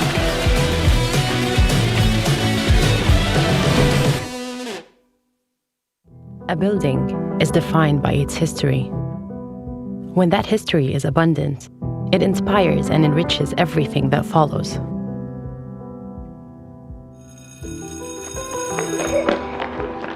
Liwan is proud to be based in the same building as the first girls' school in Qatar.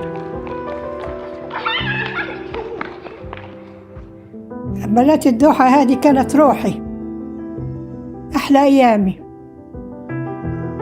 It draws from that heritage to offer designers a space where hard work, collaboration, imagination, artistic expression, and creativity can flourish like never before. Honor the past to celebrate the future. Liwan Design Studios and Labs.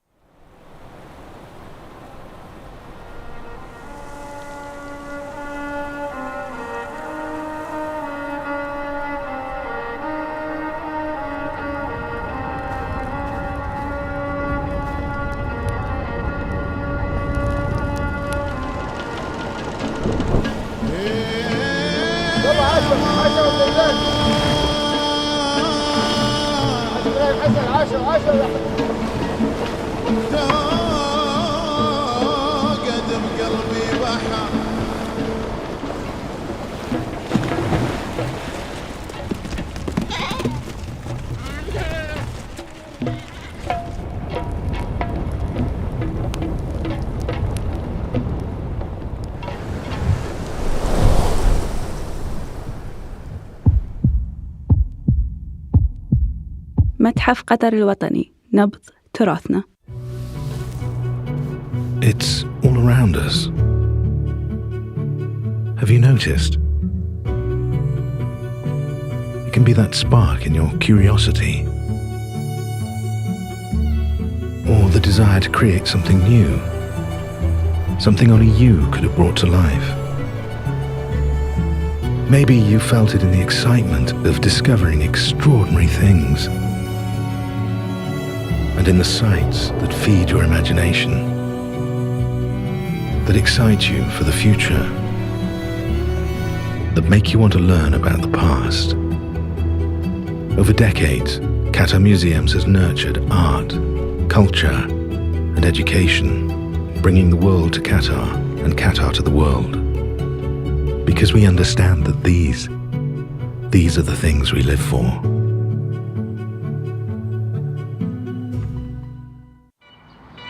شنو يلهمك عشان تبدع؟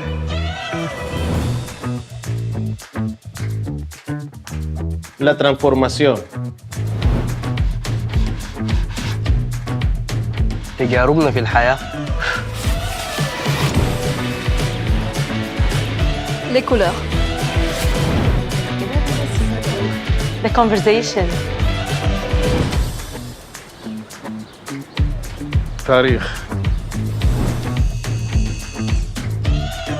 Technology.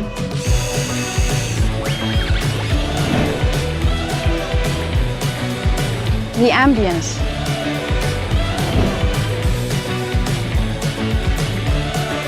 الأشياء اللي حولك. مطافي تشوفون الإبداع في كل مكان.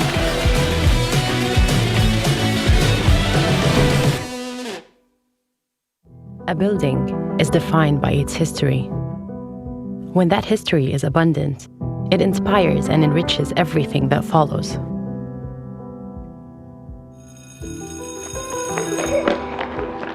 Liwan is proud to be based in the same building as the first girls' school in Qatar. بنات الدوحة هذه كانت روحي أحلى أيامي. It draws from that heritage to offer designers a space where hard work, collaboration, imagination, artistic expression, and creativity can flourish like never before. Honor the past to celebrate the future. Liwan Design Studios and Labs.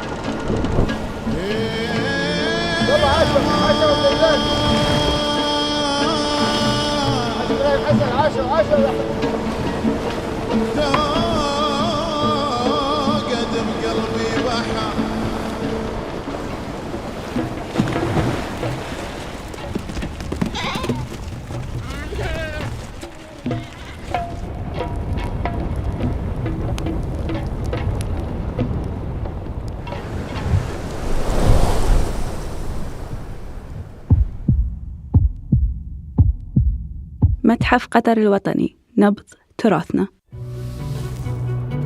It's all around us. Have you noticed?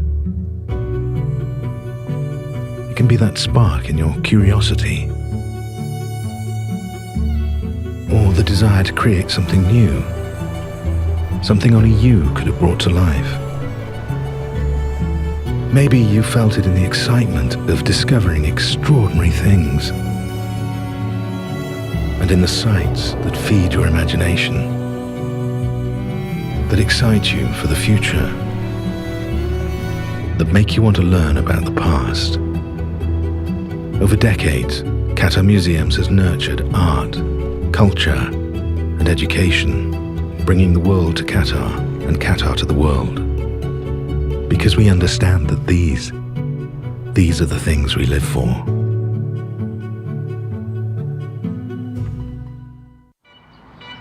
شنو يلهمك عشان تبدع؟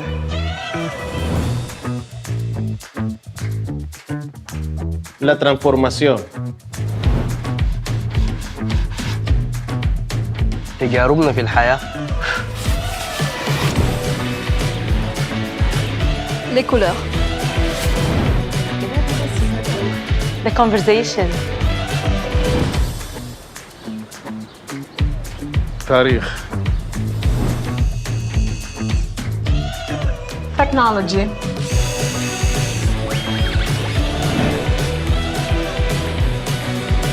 The ambience.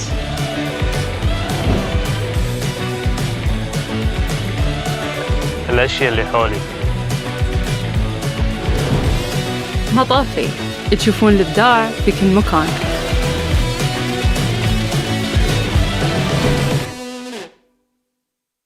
A building is defined by its history. When that history is abundant, it inspires and enriches everything that follows.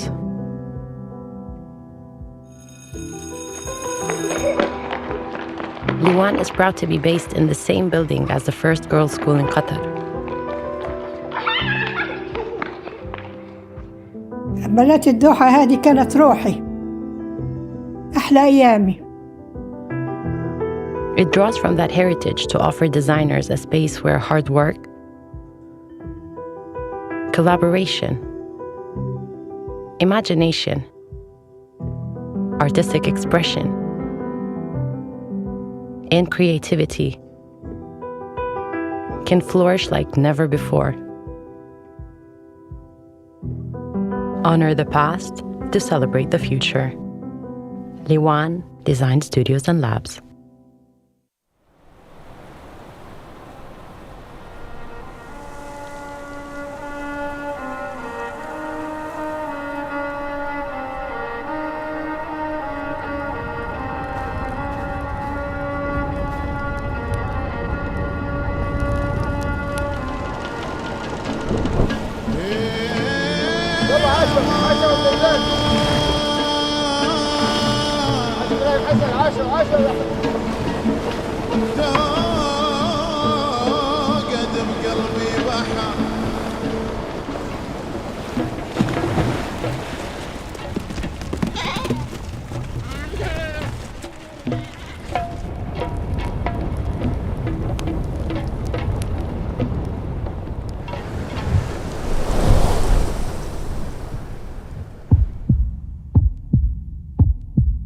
متحف قطر الوطني نبض تراثنا. It's all around us. Have you noticed? It can be that spark in your curiosity, or the desire to create something new, something only you could have brought to life. Maybe you felt it in the excitement of discovering extraordinary things, and in the sights that feed your imagination, that excite you for the future, that make you want to learn about the past. Over decades, Qatar Museums has nurtured art, culture, and education, bringing the world to Qatar and Qatar to the world. Because we understand that these are the things we live for.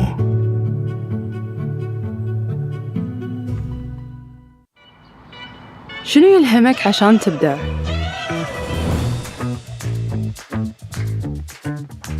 La transformación. تجاربنا في الحياة. Les couleurs. The conversation. تاريخ. Technology.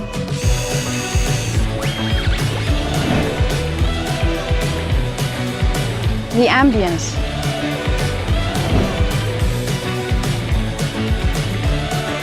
الأشياء اللي حولي. مطافي تشوفون الإبداع في كل مكان.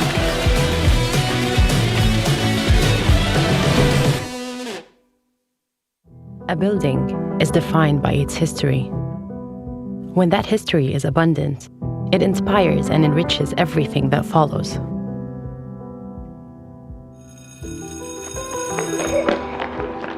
Liwan is proud to be based in the same building as the first girls' school in Qatar.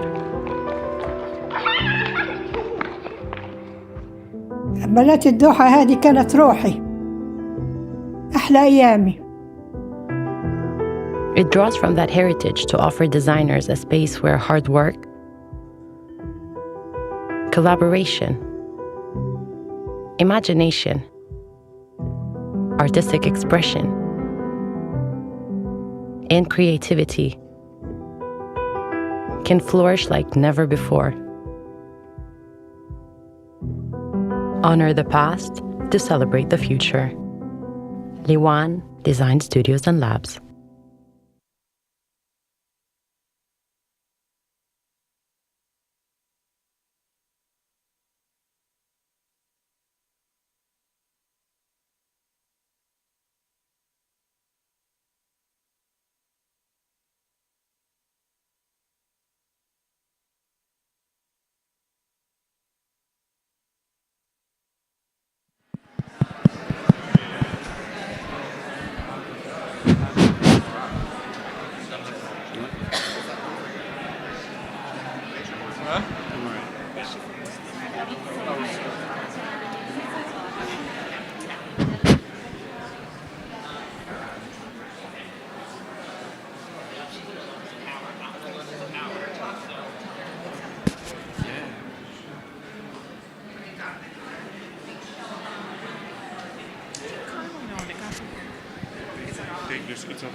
Ladies and gentlemen, please take your seats. We're about to begin.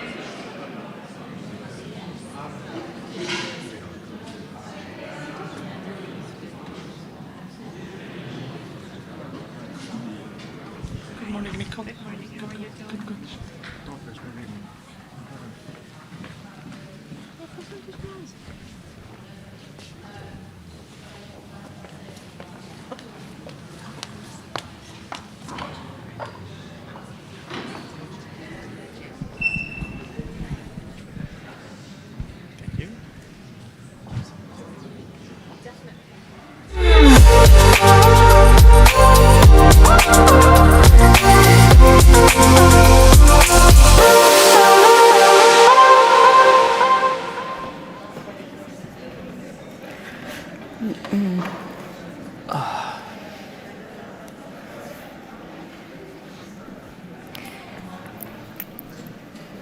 Hello, everyone. Welcome back post-coffee. And it's a great pleasure to be here in this room with a fellow South African, Oliver Hermanus, who is a about to use the dreaded phrase. Oliver said to me, I hate it when I'm described as an award-winning filmmaker, but he is. Yes. And whose recent film, Living, starring Bill Nighy, was nominated for 2 Academy Awards. Oliver, when we were talking last night, suggested that I introduce him as a colored South African filmmaker, and pointed out quite rightly that for the two of us, in a South African context, that word is simply a factual one. It designates a racial category and an identity, a cultural identity. But in most other places in the world, that word does not mean that. It has other connotations that are demeaning or derogatory. And so actually I thought it was it was an interesting proposition, which I haven't quite lived up to.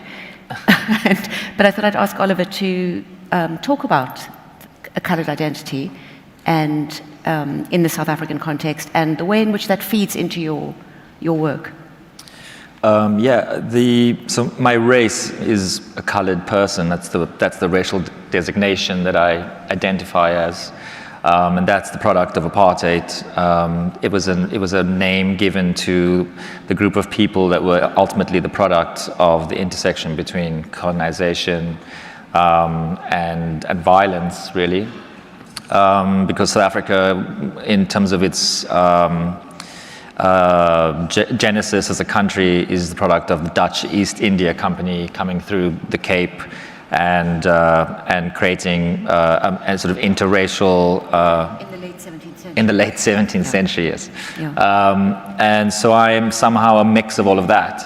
And the word colored is a word that was sort of applied to my race. And ever since I've been working as a filmmaker, I've had to deal with explaining it all over the world. Even in the New York Times, as we did once, it had to be kind of fact-checked, and there had to be lots of your legal team got involved a bit in making sure that they wouldn't be sued for putting the word in the newspaper. So it is what I am in terms of how I identify, but even that term, I guess, is up for debate, and a lot of people of my race don't like to be called that word, and so there is a conversation about categorization. Yeah, because it feels like it's a word that is owned by someone else as a description of my race. But I think it's a personal choice now. Like my brother and I have a very healthy debate about how we self-identify. So it's a choice, and I still choose to be identified that way as a filmmaker. Because it's a cultural identity too. Yes. It's not just a racial one. It is, yes. Can you talk a bit about how that has, if it has, fed into your filmmaking? I mean, your first film, Shirley Adams, is set within a colored community.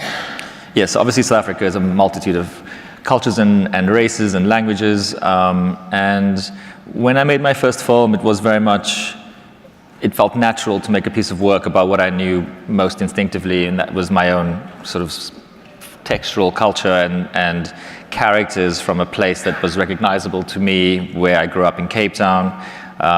And when I finished that film, which was about a colored mother in the slums of Cape Town whose son is the victim of a gang shooting, and he's rendered tetraplegic, and the film takes place after that, and it's about the destruction of that family because of the lack of the public health system in South Africa to be able to provide for that family. But when I finished that film, I had the very strong impulse to make something about white people in South Africa, in a way that so many films have been made about South Africans or people of my race, I guess, or culture by white people from America or England.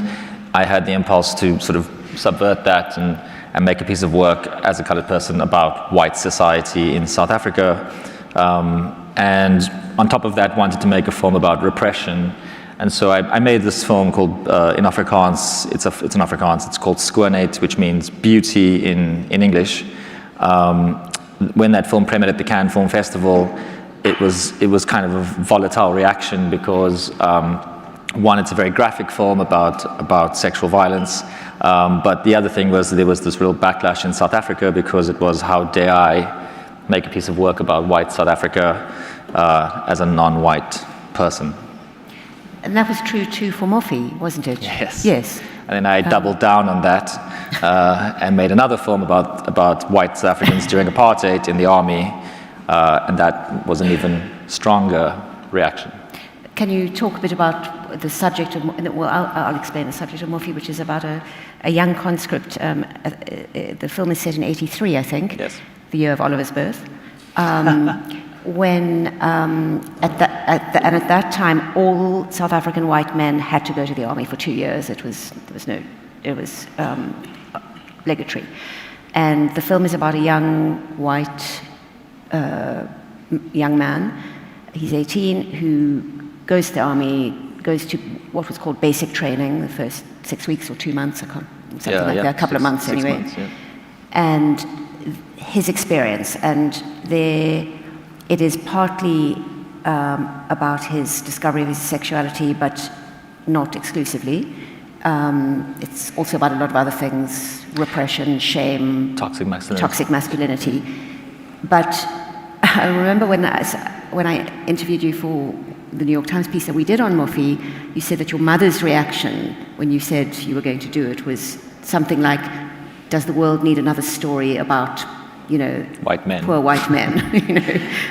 Yes. Can you tell us a bit about that? I mean, my family was oppressed under the apartheid regime with a sort of, I'm the generation of South Africans that benefited from.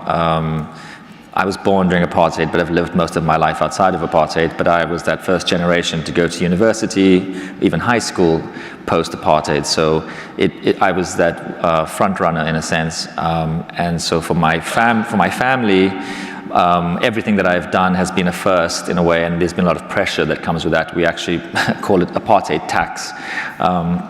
Where your parents wanted, all of our parents wanted us to be doctors and lawyers and accountants, because they could never go to university, they could never really finish high school. So there was this huge pressure to become very middle class. And so being a filmmaker was not my father's favorite idea. But on top of that, when I said that I was going to make a film set during apartheid, I was going to make a film about white men.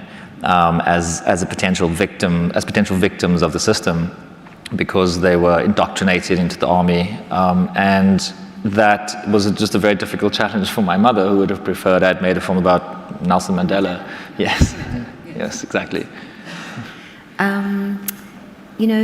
We've sort of jumped ahead to Mofi, but I did want to ask you about how you got started as a filmmaker, which is very interesting. I mean, you were actually a photographer, a newspaper photographer, and one thing I did want to say is that I didn't want to set up the conversation as your films as kind of political acts, because I think your films are, and you've talked about this, much more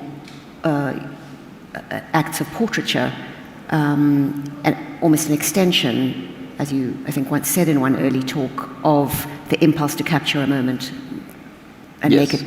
The film makes that moment larger, more expansive. Yes, when I was working as a press photographer, which I sort of stumbled into working at the newspaper in Cape Town, that was a real education. It was a real baptism by fire, because there's a real pressure when you're working at a press agency to get the front page, basically, to make sure you get the right photograph and to learn how to take photographs that tell a story, one photograph. And that became really, unbeknown to me at the time, it became incredibly helpful in the prospect of making films, because it's the same act, really. My films are ultimately portraiture. Even the thing that I'm doing right now, which is not a film, it's a television series, which I'm still shooting in England, is in a way a portrait of a historical figure that history has ignored and has not been given a moment to be known. Although we're taking lots of license with all of that, but I do think about filmmaking and storytelling as portraiture, and I think the work that I've done so far has just been a collection of journeys with characters in different situations. Can you say a little bit more, perhaps, about each of your films? You've done 5 films, is that right? Yes. Five films. Maybe could you talk us through the ways in which the portrait is made in each, what the portrait is of, and what your... Is there a central thread of interest in those? Yes, I mean, my first film is a portrait of a mother in a very compromised situation, a very poor woman in a very poor context in South Africa. That's Shirley Adams. My second film, which is Beauty, is definitely a portrait of a repressed white Afrikaans man living in the center of South Africa who's full of secrets and latent violence. My third film is the portrait of a colored waitress in a small town at the coast of South Africa who's the victim of a farmland violence. Morphe, my fourth, is the portrait of a conscript during the 1980s in apartheid. Living, which is the first film I made in England, is a portrait of a man who's dying of cancer and wonders for the first time whether he's lived at all. And it's a remake of the Curaçao. And it's a remake of the Curaçao film. So that was a big shift for you to go from a South African context into completely another one. Why did you want to do it?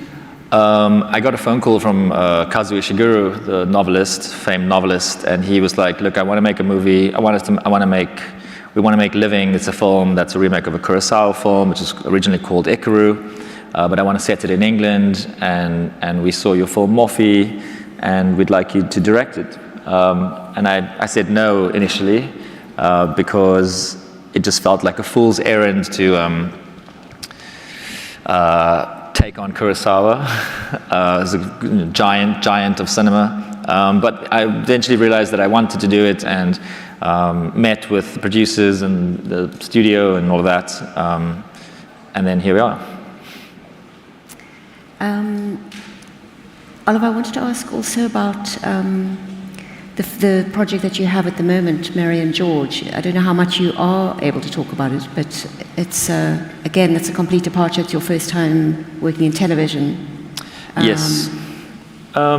It's interesting because Mary and George is a commercial piece of work for a studio and very much entertainment. But at the same time, it is a piece of work about a historical figure whose name is Mary Villiers, who infiltrated the British monarchy with her son to kind of take over a large portion of favor with the King, James I. And the decision to make the TV show was based on the fact that she was completely underwritten in history as a woman who was in a way very powerful. And we're just having a lot of fun with it. Julianne Moore is playing Mary, who's an extraordinary American actress. And yeah, we hope people will like it when they see it. What's the experience of working in television like compared to film? Terrible.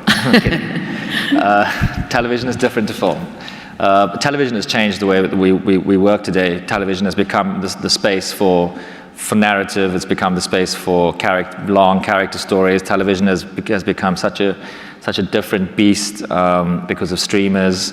And so there's a real appetite for filmmakers to work in television now because you get to actually tell stories in longer formats with lots of money. And that has meant that a lot of us are attracted to it. But it's also it's faster to make that, and it's a big machine. And weirdly, there's a lot of competition. There's a lot of people are watching so much content these days, and there's only so much content one person can watch in a year. And every week, most of the streamers are releasing entire hours and hours of more content for you to watch. And people, they have their favorites, and so to stand out in that market is really, really difficult.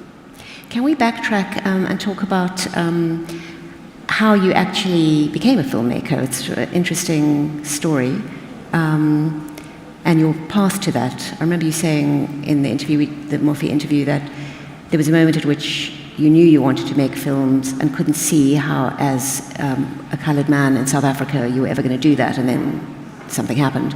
But you tell the story. And perhaps if you could talk a little bit about growing up and the context that you grew up in. I mean, I was born into a family in Cape Town who, my parents were political people, and we moved a lot as kids for political reasons. And so I grew up kind of on the road. And as I was saying earlier, because of the nature of where I'm from and my background and the politics of South Africa at the time, having having a desire to be a filmmaker or even a photographer, I guess, would have been fantasy. Because there was no real way you could do that. The political system did not allow for somebody like me to really have dreams as a young person. But then the system changed in the early 90s, and by 95, Mandela was the president, and then it kind of completely flipped, and then it was about you can't dream big enough. But that's a lot of pressure. And so I pursued a desire for filmmaking that my mother definitely instilled in me, but it still felt very impossible, but like trying to be an astronaut but failing at maths kind of thing. Did you see a lot of movies growing up? I mean, was that the origin? My dad would show us lots of banned. The movies that were banned in South Africa were very odd. You know, they would ban things like the Rocky Horror Picture Show. And so those were the films. If it was banned, my father wanted to see it because it felt like an act of protest. And so at the time, I'm sure some of you remember Betamax, cassettes, tapes. My dad would bury those in the garden once we saw them. And so that was a sort of understanding that cinema could be an agent of social change, because my parents enjoyed watching banned illegal films because it felt like they were somehow protesting. And I think that's part of my brain, I think, as a reason why I like telling stories, is because it feels like an opportunity to communicate.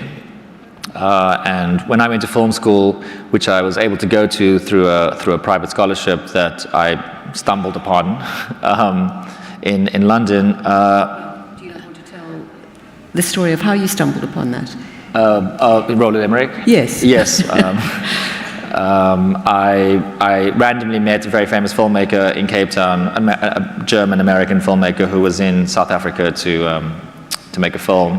And I was working as a press photographer at the time, and he took such a great interest in the work that I was doing, and another photographer, we were taking photographs, and he subsequently encouraged me a lot. He and his director of photography encouraged me a lot to go to film school, because they could see I wanted to be a filmmaker, and then eventually said that, you know, if you get into a film school of your choice that was of worth, that he would subsidize, he would pay for it, and he did. And then he executive produced my first feature. So I spent a lot of time doing master classes at film schools and always saying to film students that success in the film business is the intersection between preparation and luck, in a way, because somebody can come along in your life and ask you, you know, if you want to be a filmmaker, do you have a script, or what do you want to do? And if you can answer that question, if you have a plan, you never know who might be able to make that happen. And it requires that kind of luck to work in the film business, because it's such an expensive piece of work to make in terms of to learn the craft of filmmaking as a director. The steps are expensive steps because you can't make them alone. So it requires an enormous amount of fortune to be able to get to a position of success, I think. So it's been a long road. The film that you made, you went to the London Film School, and the film, the first film you made was actually your graduation film. I remember you telling me that you were supposed to make a short film, but you wore them down and made a full length. And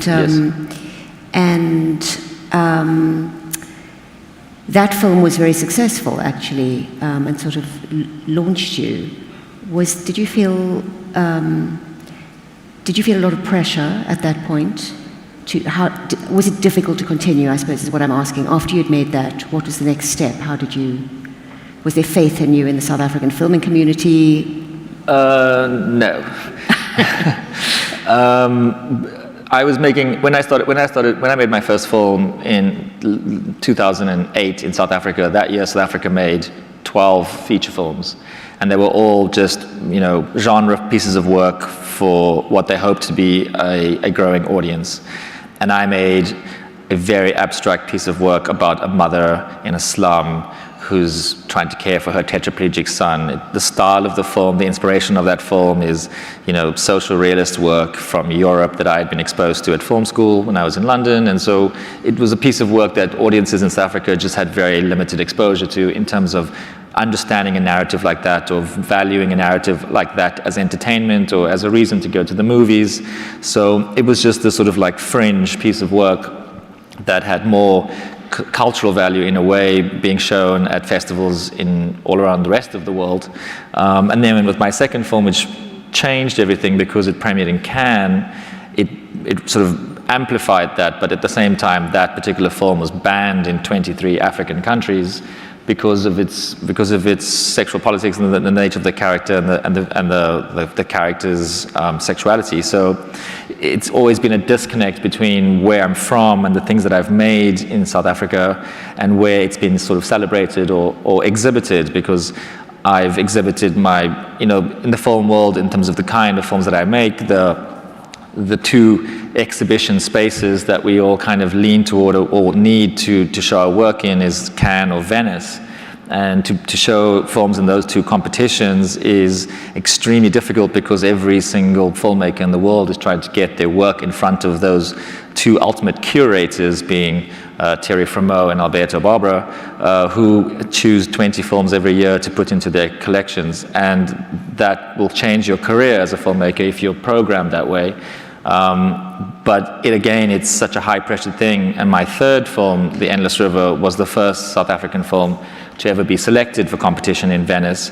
And again, that sort of gave me more agency and power and opportunity. But it doesn't mean that people in South Africa are any more aware of the work that I do. And living, ironically, is... Yes, and then when you make a film with a British movie star and you get nominated for Oscars, then everyone knows who you are. They know who you are. Yes.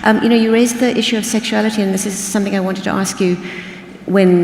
If you Google Oliver Mons, a lot of what comes up is a sort of identity as a queer filmmaker.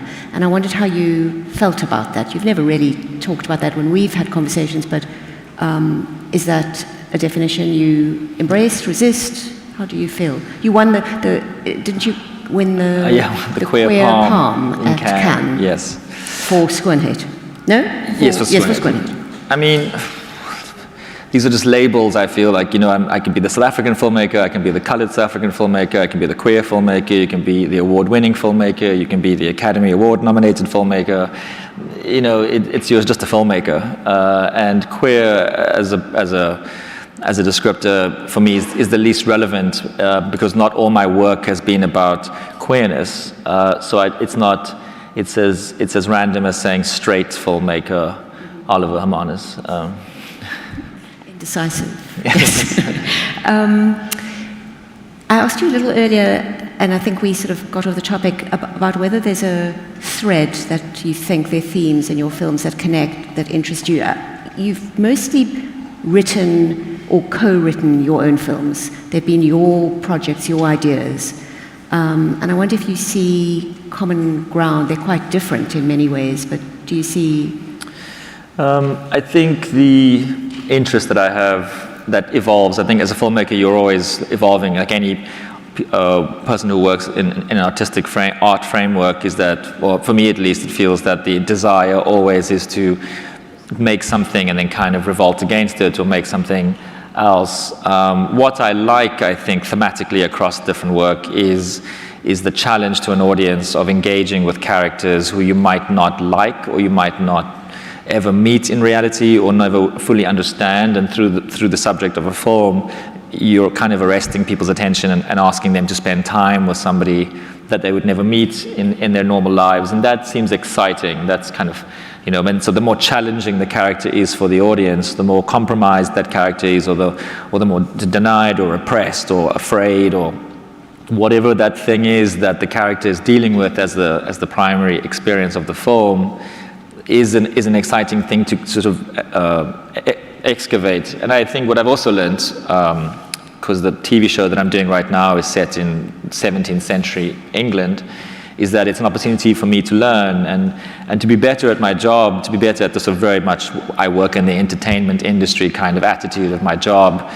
The best people in the film business who do the best work, the most detailed work, the best craft, are the people that spend most of their lives, learning very rapidly and very diligently. And our costume designer on Living, for example, is the great Sandy Powell. And Sandy Powell, for those of you who don't know, in the film industry is a sort of just the goddess of costume design.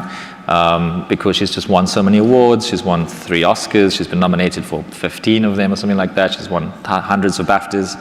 And she's worked with great artists like Martin Scorsese, etc. And so working with somebody like that, for me, was an invitation to be better. And I think that's the real pressure in the film business, is that you can only survive by innovation. Yeah. You mentioned that what interests you is imaginatively inhabiting other worlds and other characters. And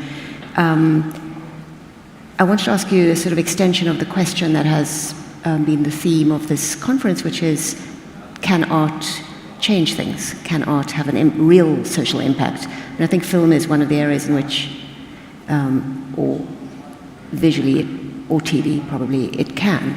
But I wonder what you think, and whether you have any sort of examples to offer of times when you've actually seen that happen. I mean, we all know that filmmaking and storytelling can have social impact or change, because we've all experienced it. We've all watched movies where it's shifted the way we think about ourselves or our neighbors or our family or our parents, or themes like grief. Films are ways that we imagine our relationships. They become these blueprints of all sorts of things. And when I started, my film Shirley Adams particularly was as the result of my exposure to the Belgian filmmakers, the Dardenne brothers. And the Dardenne brothers are social realist filmmakers working in Belgium, who are great filmmakers of our time. And their work has consistently been about social justice in Belgium. And their work has completely reformed, I think, the way that people, and their work is very popular in Belgium, and also very popular in the curation spaces like Cannes. Those films and their work over the last 20 years has been hugely influential in shifting how Belgian people think about their social welfare system, about immigration. And the Dardennes, their most recent film, has been about the recent immigration laws in Belgium. So there's an obvious connection between filmmaking, storytelling, and being agents of social change. Have you seen the effect of that in your own work?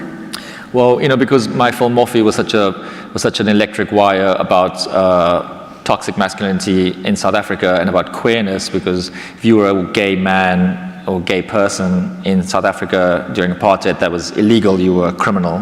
And this film is about a young conscript who discovers his sexuality during the army, during apartheid.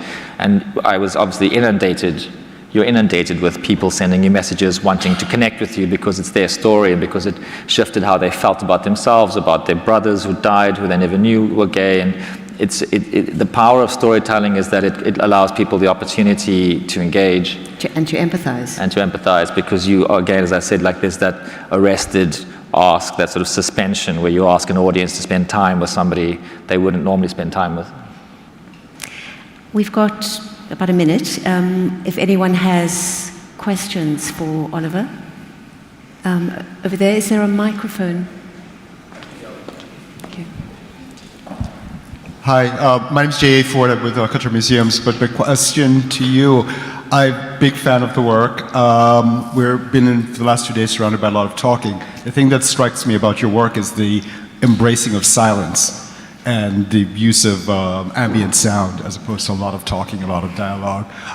The most recent film has a lot more orchestration than I'm accustomed to seeing. But is that a conscious decision on your part, or an economic decision, or just wondering, or does it have any roots in your being a journalist from the beginning? Yeah, I often get asked why my films are so quiet. I think it's like a personal kind of. I think I'm a visual person, so it's a sort of classic thing of if you can show it, you sort of don't have to say it or tell it. And I like things to evolve visually. It's an interesting thing because of the rise of streaming. They're actually putting more talking in things now because people watch streaming as if it's the radio and they do other things. And so weirdly, if there's a lot of silence in your work, it forces people to actually look at the screen and watch it. Anyone else? So, I'll see very well. Hello, Tasneem Salam. Thank you for this really interesting talk. Just sort of wanted to ask, obviously you you describe your films as portraiture and perhaps as an agent of change. Do you think about, when you're making a film, do you think about the audience that you want to reach, and would that influence, the way if the film is designed and whatever? Yeah. Yes, the headspace of a director in the act of making is being a representative of the audience. You're thinking as the audience. You're telling the story to yourself essentially, and imagining how people will see it in sort of en masse. And it's a relationship of respect.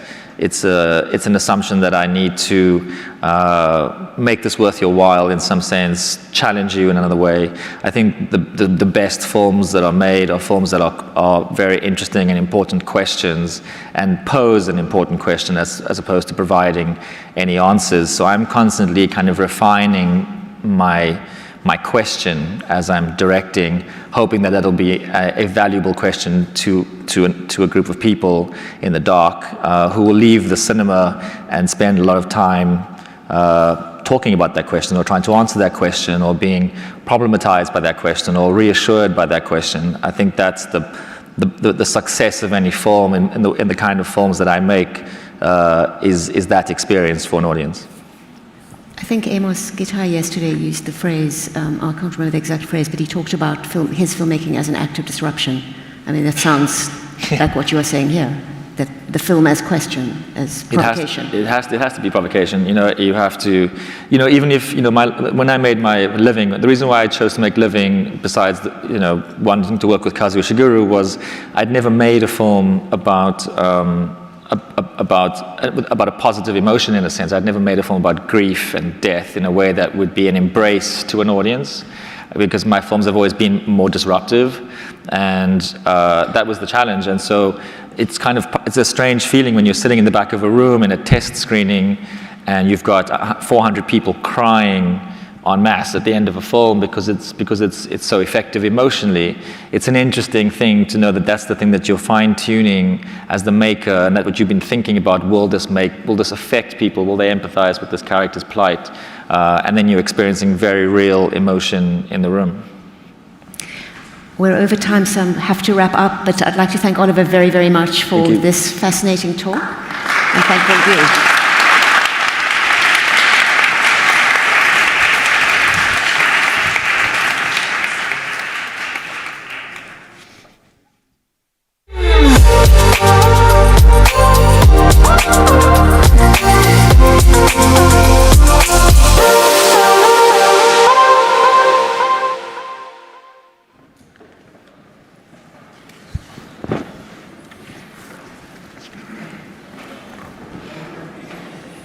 Welcome to the last panel of the day. I hope you can hear me. You can't hear me. Hello?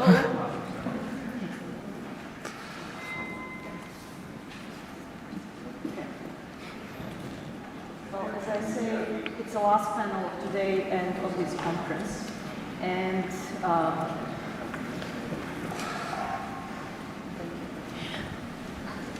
And we're going to talk about the value and importance of art and art education.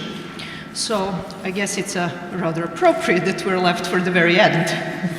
I would like to introduce you briefly to our panel.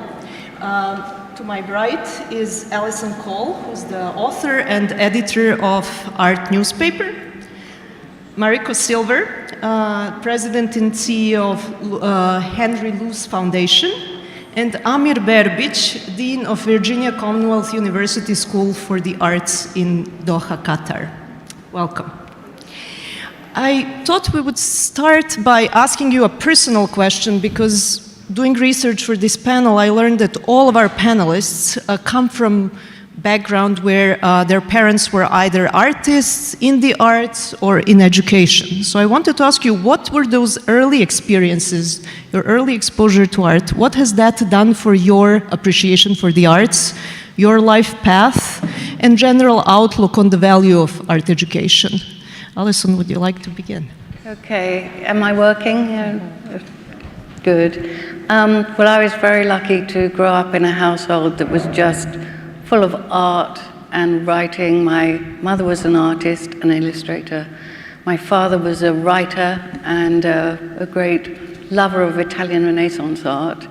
And also they were very into preschool education.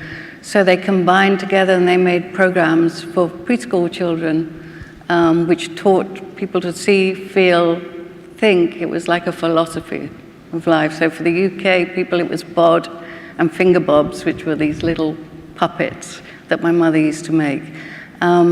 So I absorbed it, like Alan Bennett, the playwright, said, you absorb it like osmosis. If it's there, it becomes part of you. So you're really lucky if you're exposed to it. And it also made me want to advocate that everybody should have that. So it's informed my career in the sense that I campaign. I did a big campaign for free admission to museums and galleries in the UK because I feel everyone has to have access to the arts, whatever their backgrounds. And I write about it, and I see and feel through art. So that's my story. Thank you. Mariko. So my father was a documentary filmmaker. He made films about art. And so that was part of my life growing up. My mother also is in the arts, though not herself an artist. She's a producer, an arts administrator. So I had the great advantage of being exposed very early in general to the arts. But I would also say, so the thing that to me was the most important was, my father was a college dropout, but that made him an intense lifelong learner. He was always desperately hungry for more ideas, particularly visual ideas. And so he would drag me as a small child through every museum, every gallery we could find, because he wanted me to understand how to see, but really from both my parents, how to see from multiple perspectives. So my father made a film when I was about 7, 8, 9 years old about the origins of hip hop and graffiti in New York City. And I would be going to sleep, and he would be going out and going down manholes into the subway train yards in New York City, and then showing me the footage. And the film eventually became a film called Style Wars. And the thing that I think embedded in me really early in life is that art is everywhere, and people make, people create, particularly people under, I guess not particularly, but including people under duress. People make. My mother, on the other hand, was incarcerated during World War II because she was Japanese American. And there was incredible art making in the camps. And there was a show at the Hirshhorn Gallery a number of years ago called The Art of Gaman, which is a complicated name, which we can get into, and for those of you who are coming to Solomeo, we can talk about it. But The Art of Gaman, and it's about all of the art. It was a show of much of the art that was made by people who were incarcerated in the camps. And so for me, it's not just about the making, it's about the idea that making and creativity is everywhere, and the generation of imaginative capacity is embedded in all of us. And yet, we live in societies and situations in which not everyone is given the opportunity to exercise that capacity, and to exercise that capacity in ways in which other people can connect with it. And so for me, that is then a lifelong passion, though I will say that I am the rebel of my family, and that I did not go directly into the arts. I went into diplomacy and national security, much to the dismay of my parents. Yes, eventually we try to satisfy our parents. We go around a long way, maybe. It's such an, am I on? Okay, sorry. Thank you all for being here on this last panel today. I guess, they did leave the best for last. It's such an incredible connection among us on this stage. My father is an artist and a designer. My mother is a teacher. She taught elementary school, high school, and also at a university level. So in some ways, I sort of have integrated the professional worlds of both my parents. So I grew up surrounded by the arts in a family that also valued education deeply, and I feel very privileged by that, and I feel like that was the sort of most important inheritance that I have received. When I was a teenager in the 1990s, my family lived in a refugee camp in Denmark. It was a tent camp, in fact. This was during the war in former Yugoslavia. And during our time there, I witnessed my parents, my parents started a school for the refugees in the camp. That was on day 3, they said that this camp needs a school. I also saw my father, who created a makeshift art studio, design studio if you want, in a tent where we lived, because he felt that that was a way out, right, to reference sort of the title of this conference. That was the way out of a very vulnerable situation. He saw artistic practice as a way to kind of revive his confidence, to assert his identity as something beyond what we were then labeled as, refugees. So very much so, both the arts and education have been part of my entire life. So you all illustrated very well the point that the benefits of art education are multiple, and it has been repeatedly proven in various studies how important art education is for the cognitive development of children, how important it is for them, for their sense of empathy, learning about teamwork, their critical thinking. In all these ways, art education has been supporting those 4 key skills for the 21st century: critical thinking, creativity, communication, and collaboration. And we know all of this. So it's been proven, there are statistics, yet every time there is a financial crisis, the first thing that politicians and administrators cut is the arts education. So I wanted to put a question to you, Amir. In your opinion, what are the arts and arts education? Are they necessary for a healthy society? Is there a necessity, or are they a luxury, as some administrators seem to think? Absolutely, they are necessary. I mean, look, societies are very much defined by their cultural production. I mean, look at the room in which we're sitting. Much of what we know about the history of our civilization comes from having studied the works of artists and cultural producers throughout history. I'll sort of tell one story. I live in Qatar, and as you know, Qatar recently hosted the Football World Cup, and it attracted the attention of the whole world in that moment. And with the world's attention on Qatar, of course, there was a fascination with how, with its infrastructure, with the stunning stadiums, but there was also a lot of fascination with culture, with the arts. Who are the artists in this country? And Qatar had a lot to demonstrate, thanks to the cultural institutions that exist in Qatar, the museums led by Her Excellency Sheikha Mayasa, the Museum of Islamic Art, the National Museum in Qatar, but also with the output of the school where I have the privilege of working, the Virginia Commonwealth University in Qatar, which over the last 25 years has been involved in developing over 1,000 graduates who are now contemporary cultural producers in that society, in that space, and are having a lot of impact. In fact, I'll make a sort of a shameless plug, because some of them are in the audience. Sheikh Karim is here, Aisha Al-Swaydi, Leila Nikšić, graduates of VCU who are now sort of carrying the torch in terms of contemporary cultural production in this country. And this is just one example of how inseparable I think the arts are from overall societal development. So if arts education is basically shaping the future of any society, and we certainly have values that we hold, such as equity, social justice. And through the exposure to the arts, various marginalized communities are getting a voice and a platform to express themselves and their concerns and their ideas. I was wondering, you as a president of a foundation that has many programs promoting equity, and also as a former president of Bennington College. Bennington College in Vermont, by the way, is the first college to include art, visual arts and performing arts as an equal element in its curriculum in the States.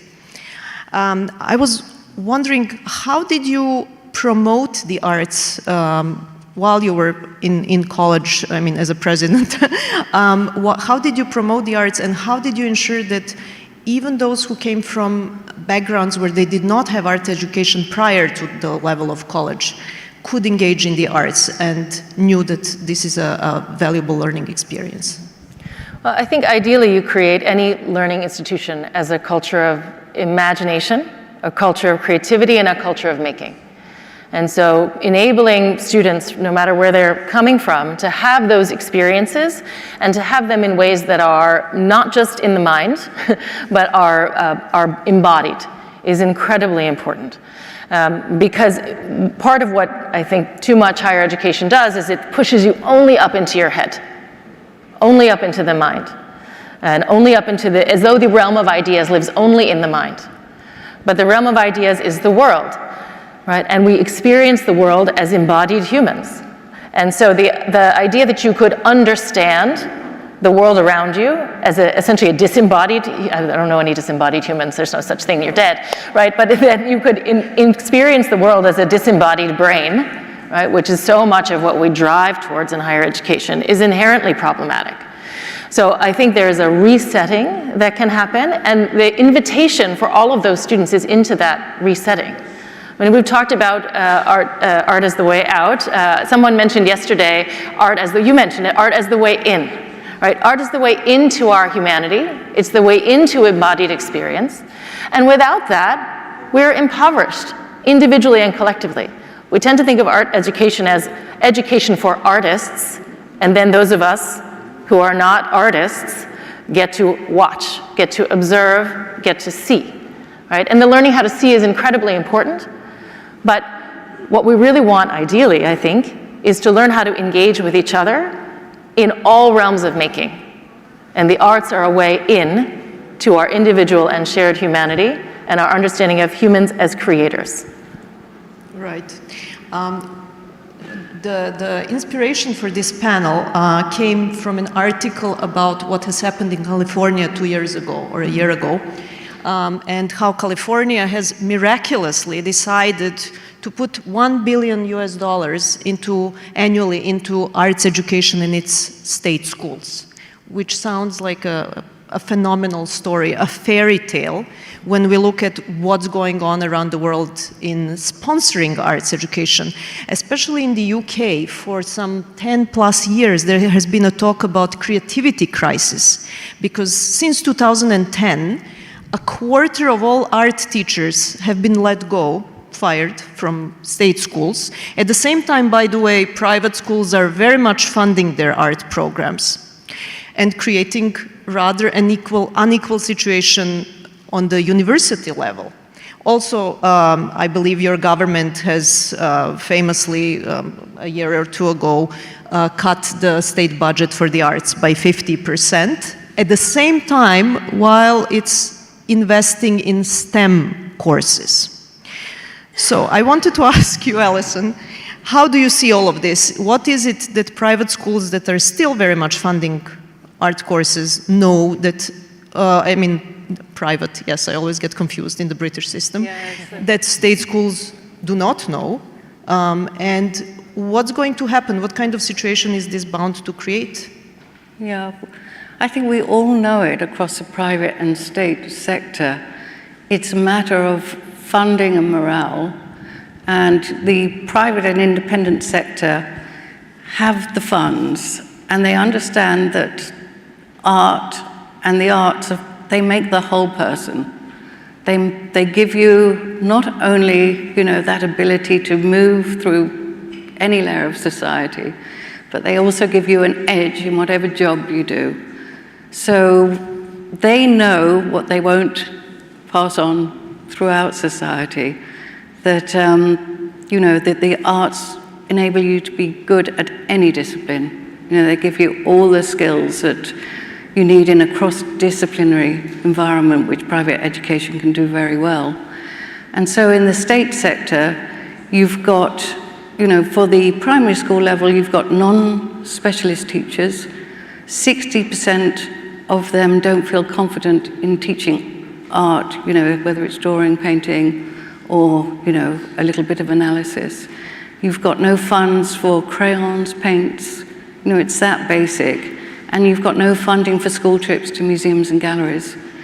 So it boils down to money and priorities, but, you know, the people who can afford it know that the whole child who's self-confident, is critical and creative thinker, who can take initiative, who can imagine, who can have oracy and express themselves, which the arts are so good at giving you, they know that that will help their child wherever they go.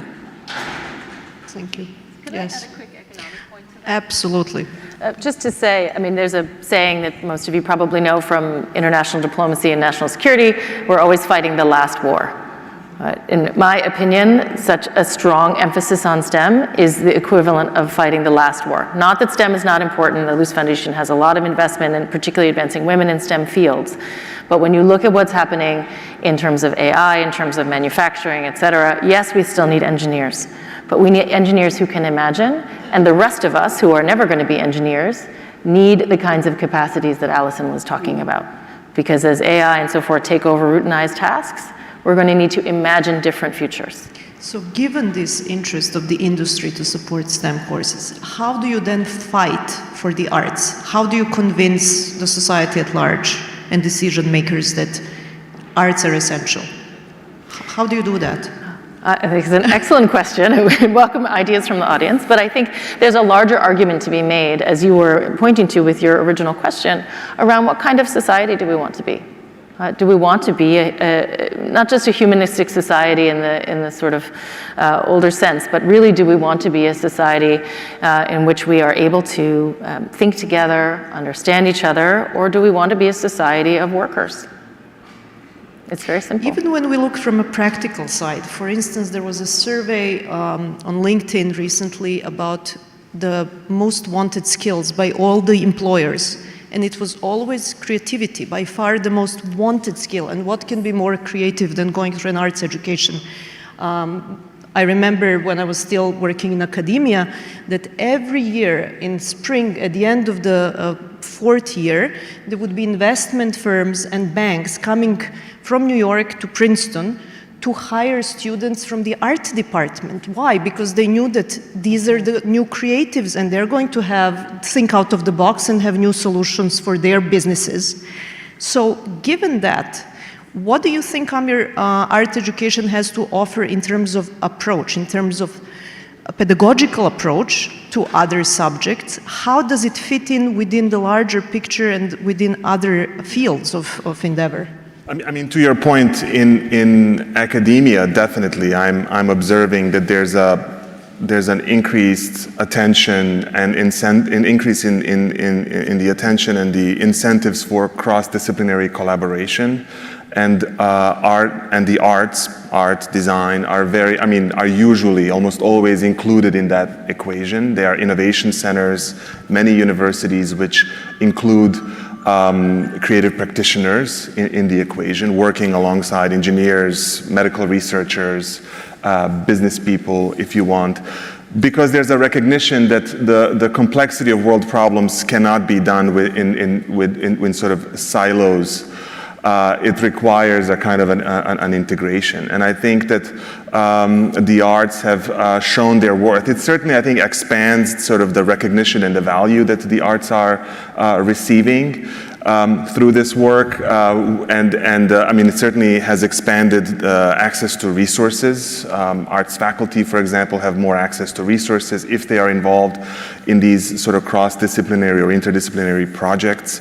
What I think is important in those situations is that it's a reciprocal relationship, that the arts are not seen as service providers to other disciplines, right? You know, like let's have the designer make the work of engineering look better, right? So it's important to resist that and to really think about how a project or an activity has contributes to new knowledge for all parties involved.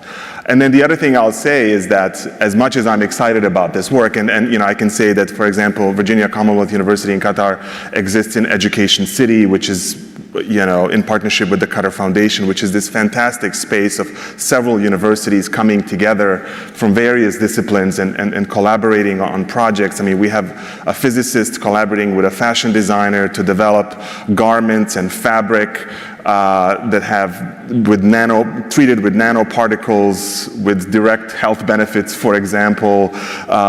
We have a visual artist and a math professor and a writer, creating children's books that teach kids math. So we have fantastic projects coming out of these types of collaborations. At the same time, I do want to say that, there's going to be room for art's sake. So I kind of want to be aware of both the opportunity, but also the risks of sort of just, lending the arts to as a service to other disciplines. There is another important aspect we talked about of the arts these days, and this is that we live in this images-saturated culture. Everything is an icon, everything is on the screen. We're understanding images, I think, to the extent that our parents or grandparents would not understand them. So there is a huge interest in developing visual literacy. And Alison, you've been involved in a project in the UK of integrating visual literacy across the curriculum. So can you tell us a little bit about that? How do you then petition and how do you advocate for visual literacy with those, again, administrators that don't understand the value of the arts? Well, I think we have to start from a position where we're not saying, we want a little, we're sort of saying, let's put our scraps on a table, and the table is the wrong shape. And so we have to start from a different place. So my feeling is we have to start from the point of view of the purposes of learning, and that we now live in a predominantly visual culture. And if we think reading and writing and numeracy are important, we need a fourth pillar, which is visual literacy and visual intelligence. And through that, you also teach kids, it's like a language, visual language. You give them the sense that it's for them, and once you learn to see and appreciate, you can express yourself through art as well. So I'm doing this project, it's called The Superpower of Looking, and we're trying to roll it out in primary schools from the autumn. And it's, of course, got private funding rather than government funding. But the idea is to advocate very strongly to government that we need to actually look at the whole purposes of learning. The last time in the UK was in the 1980s, when the curriculum was set. And it was, following a time of crisis. Now we have a complete upheaval in the world. It's another time to look at, are we fit, for the 21st century? Are we giving kids everything that they need to be the whole person, to be a compassionate, creative, thinking citizen and human being? And are we giving them the sense that once they can really see, that they can learn to express themselves through visual language and also navigate a world where we are manipulated by images. So interestingly, the policymakers have got interested in this because of online safety. So that's the little chink that you have, that they're worried about our children being able to navigate a world where the people who have the superpower can manipulate us and give us disinformation, and we're having visual information all around us. How do we discern what's meaningful? How do we use that purposefully? So it's a skill together with critical thinking that is absolutely essential for the future. Yeah. Since we have very little time, I would like to just pose a final question, and of course we end up with an important topic of funding. To Mariko, there has been some indication that while in the past we're sitting in this wonderful room in Florence, which is an example of sponsorship of the arts throughout history, from the Renaissance onwards. And throughout history, mega-rich people have supported the arts. This was prestigious, this was a sign of culture and sophistication. But lately, the young, mega-rich people like, I don't know, Elon Musk or Mark Zuckerberg or Sam Bankman-Fried have kind of left the arts out, if not even belittled them as a field of endeavor. We also heard interesting points on that subject from Mr. Spiegler a moment ago. So if the big donors are no longer sponsoring the arts, what do you think the funding for the arts, where is it going to come in the future? And at the same time, we just talked about how the state is also paying less attention to the arts and slashing the budgets. Yeah. Well, I will not speak to the mindset of Sam Bankman-Fried or Mark Zuckerberg or Elon Musk. It's outside of my expertise. But I do think there is I think Mark mentioned it before, the kind of velvet rope problem of galleries, for example. I think we don't have enough, speaking of arts education, often arts education for people who are out of school, I was going to say older, out of school, right? It might be a kind of, come and look at this thing, but we're not going to explain to you anything about what it is or how you, how you could think about it. And a lot of people, frankly, I won't make a gendered comment, but a lot of people are not comfortable talking about how they feel, right? And arts often, the response is how you feel, right? It is an embodied experience. And if you've not been taught, you've not been allowed to engage in embodied experience, then interacting with art, and you've not been given the kind of acceptable language to talk about it, et cetera, then your interaction with art might be uncomfortable. And even if you are, sometimes interaction with art is uncomfortable. It's meant to be uncomfortable. And so I think we have to create an environment in which there is an invitation and an articulation, not just of the intellectual value, but of the societal value of the arts. When it comes to funding arts education specifically, since that's this panel, there is a role, I think, for public money, as you said, in many places, and outside of California in the United States, public arts funding or funding for arts education has gone down. We have also problem of teachers being let go and so forth. And you also see in the United States that the private schools, the prep schools, they continue to fund the arts. They continue to lean in heavily into funding the arts. They have private donors who will fund the arts, who will fund arts programs, whether it's buying musical instruments or funding art teachers and so forth. And so I think that you have to look, it's one thing to say, Elon Musk or Mark Zuckerberg or whatever, they don't, or Sam Bankman-Fried, right? They don't care about the arts. As they have children and their children grow, and they see what arts education makes possible, then I think we might be able to turn them. I don't know about them in particular, but I'll just use them as examples. That's a wonderful point. Thank you so much. We literally have time for one question from the audience. So, yes, over there, Julia.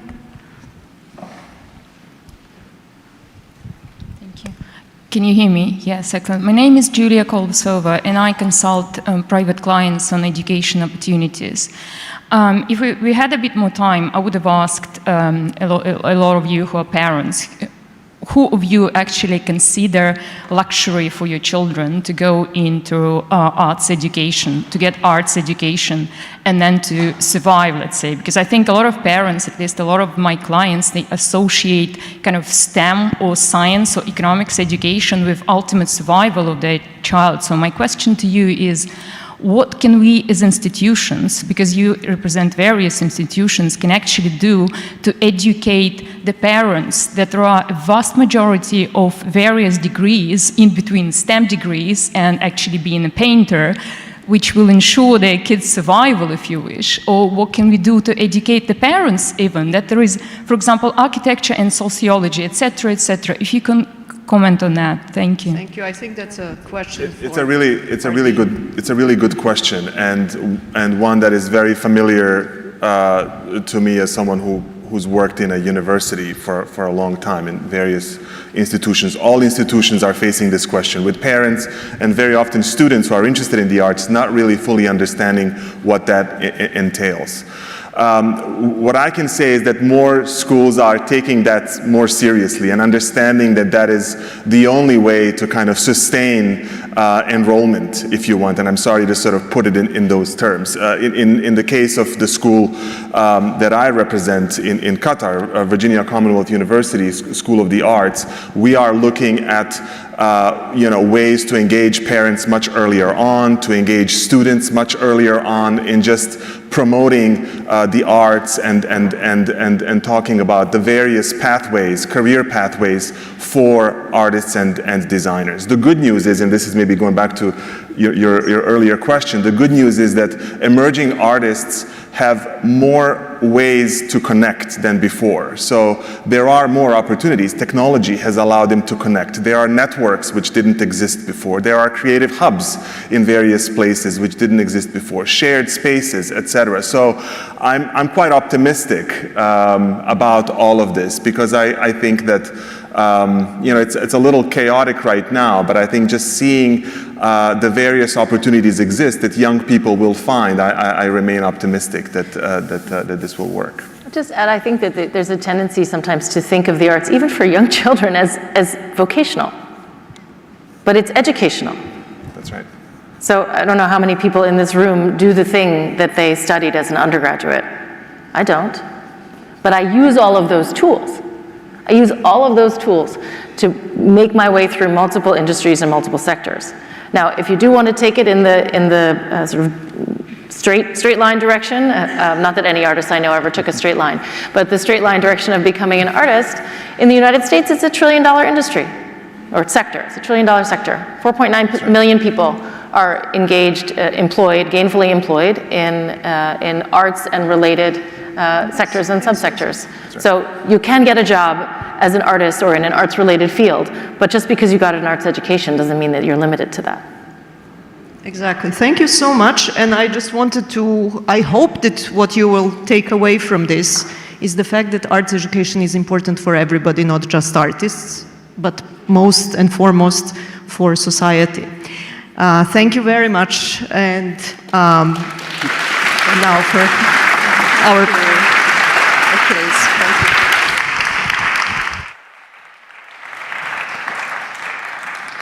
Thank you, Yelena, Alison, Mariko, and Amir. Indeed, ladies and gentlemen, education is one of the three pillars of democracy, one of the three pillars of our society, really, the other two being justice and culture. At the Democracy and Culture Foundation, we operate on a very simple strategic impact chain. It's think, talk, and do. We've done a lot of thinking leading up to these 3 days. We certainly did a lot of talking over the last few days. And now we hope that there will be some doing. And in terms of facilitating that doing, there's 3 C's that we believe in. We believe in convening, in connecting, and in collaborating. So we really want to thank you for coming here, because you're the power, you are the convening power, really. We've done a lot of connections, I hope. It's been a feast, really.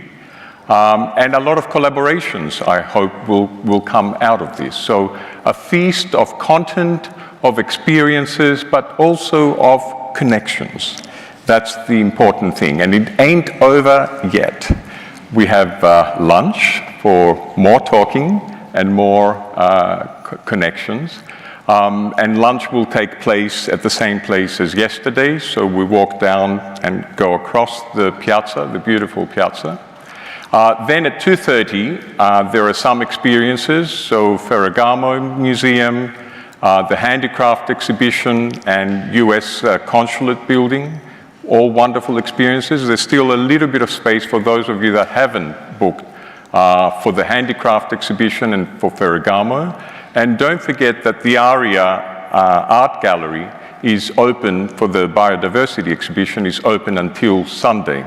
And for those of us going to Solomeo, there will be a bus leaving at 4:30 in front of the St. Regis.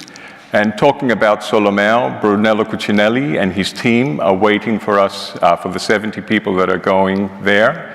I'd like to thank Brunello Cucinelli for being headline sponsor. Of course, I'd like to thank Your Excellency, Qatar Museums, Qatar Creates, for being the founding partner. This is the 8th one that we did, many more to come. And I'd like to thank all our other sponsors, Qatar Cultural Village, Qatar Creates, as I said before, and we'll be going back to Qatar this October to have some more Art for Tomorrow talks. So we invite you, Your Excellency and I invite you to Qatar in October. I'd like to thank Ruinar, Palazzo Strozzi, the art newspaper, and of course this wonderful hotel, St. Regis, and the Western Hotel. There's a few other people I'd like to thank. So Nicole Carolee, I can't see you, but you should stand up. Thank you very much for putting this together. Along with Dimitris Kyriakopoulos, who is acting now as stage manager. And the production team has done a wonderful job. Thank you. We are a very small team at the Democracy and Culture Foundation, I think punching above its weight. It's only 7 people, but a lot of collaborations. So Emma Claridge, Elena Macri, our general manager. Kim, I'm going to leave you for now. Then we have our new people that are joining us. Actually, they're joining us today. I hope they're in this room. Paul Gogol, come stand up. Gogol Masson, Communications. And Mahalia Carroll, where is Mahalia? There you are, fundraising. So with all these thank yous, I guess you've gathered, we've come to the close of our plenary session. And I've always said that the soul of the conference is the content, is the editorial team, which is led by Kim Conniff-Tabor. And all our moderators. I won't mention you, we know who you are by now. So thank you for crafting a brilliant program. But if you are the soul of the conference, the spirit of the conference is all of you. And I have to say that from the first moment that I got up here and looked at the audience, I could sense the energy in the room. I don't know, it's a little bit different. We do the democracy conference as well, and yes, there's energy there. But the art crowd, I think there's more spark. And we were moved by you. I think you were moved by our speakers. You were moved by the content. So thank you for being here and being the spirit of the conference. Now, you might ask me, what is the difference between soul and spirit? Maybe that's something we can talk about next year. Next year we'll be in Venice. We're staying in Italy for 2-3 years. So we will do something in Venice, Art for Tomorrow conference, in June or around the summer sometime. We'll be talking about it over the weekend. So we will let you know the exact date. I hope you're leaving energized enough to kind of book your tickets from now. So thank you very much for being a wonderful audience, and I hope you've gotten quite a lot of stuff here and that you're leaving with a stronger conviction that arts can be the thing that saves our society. Thank you.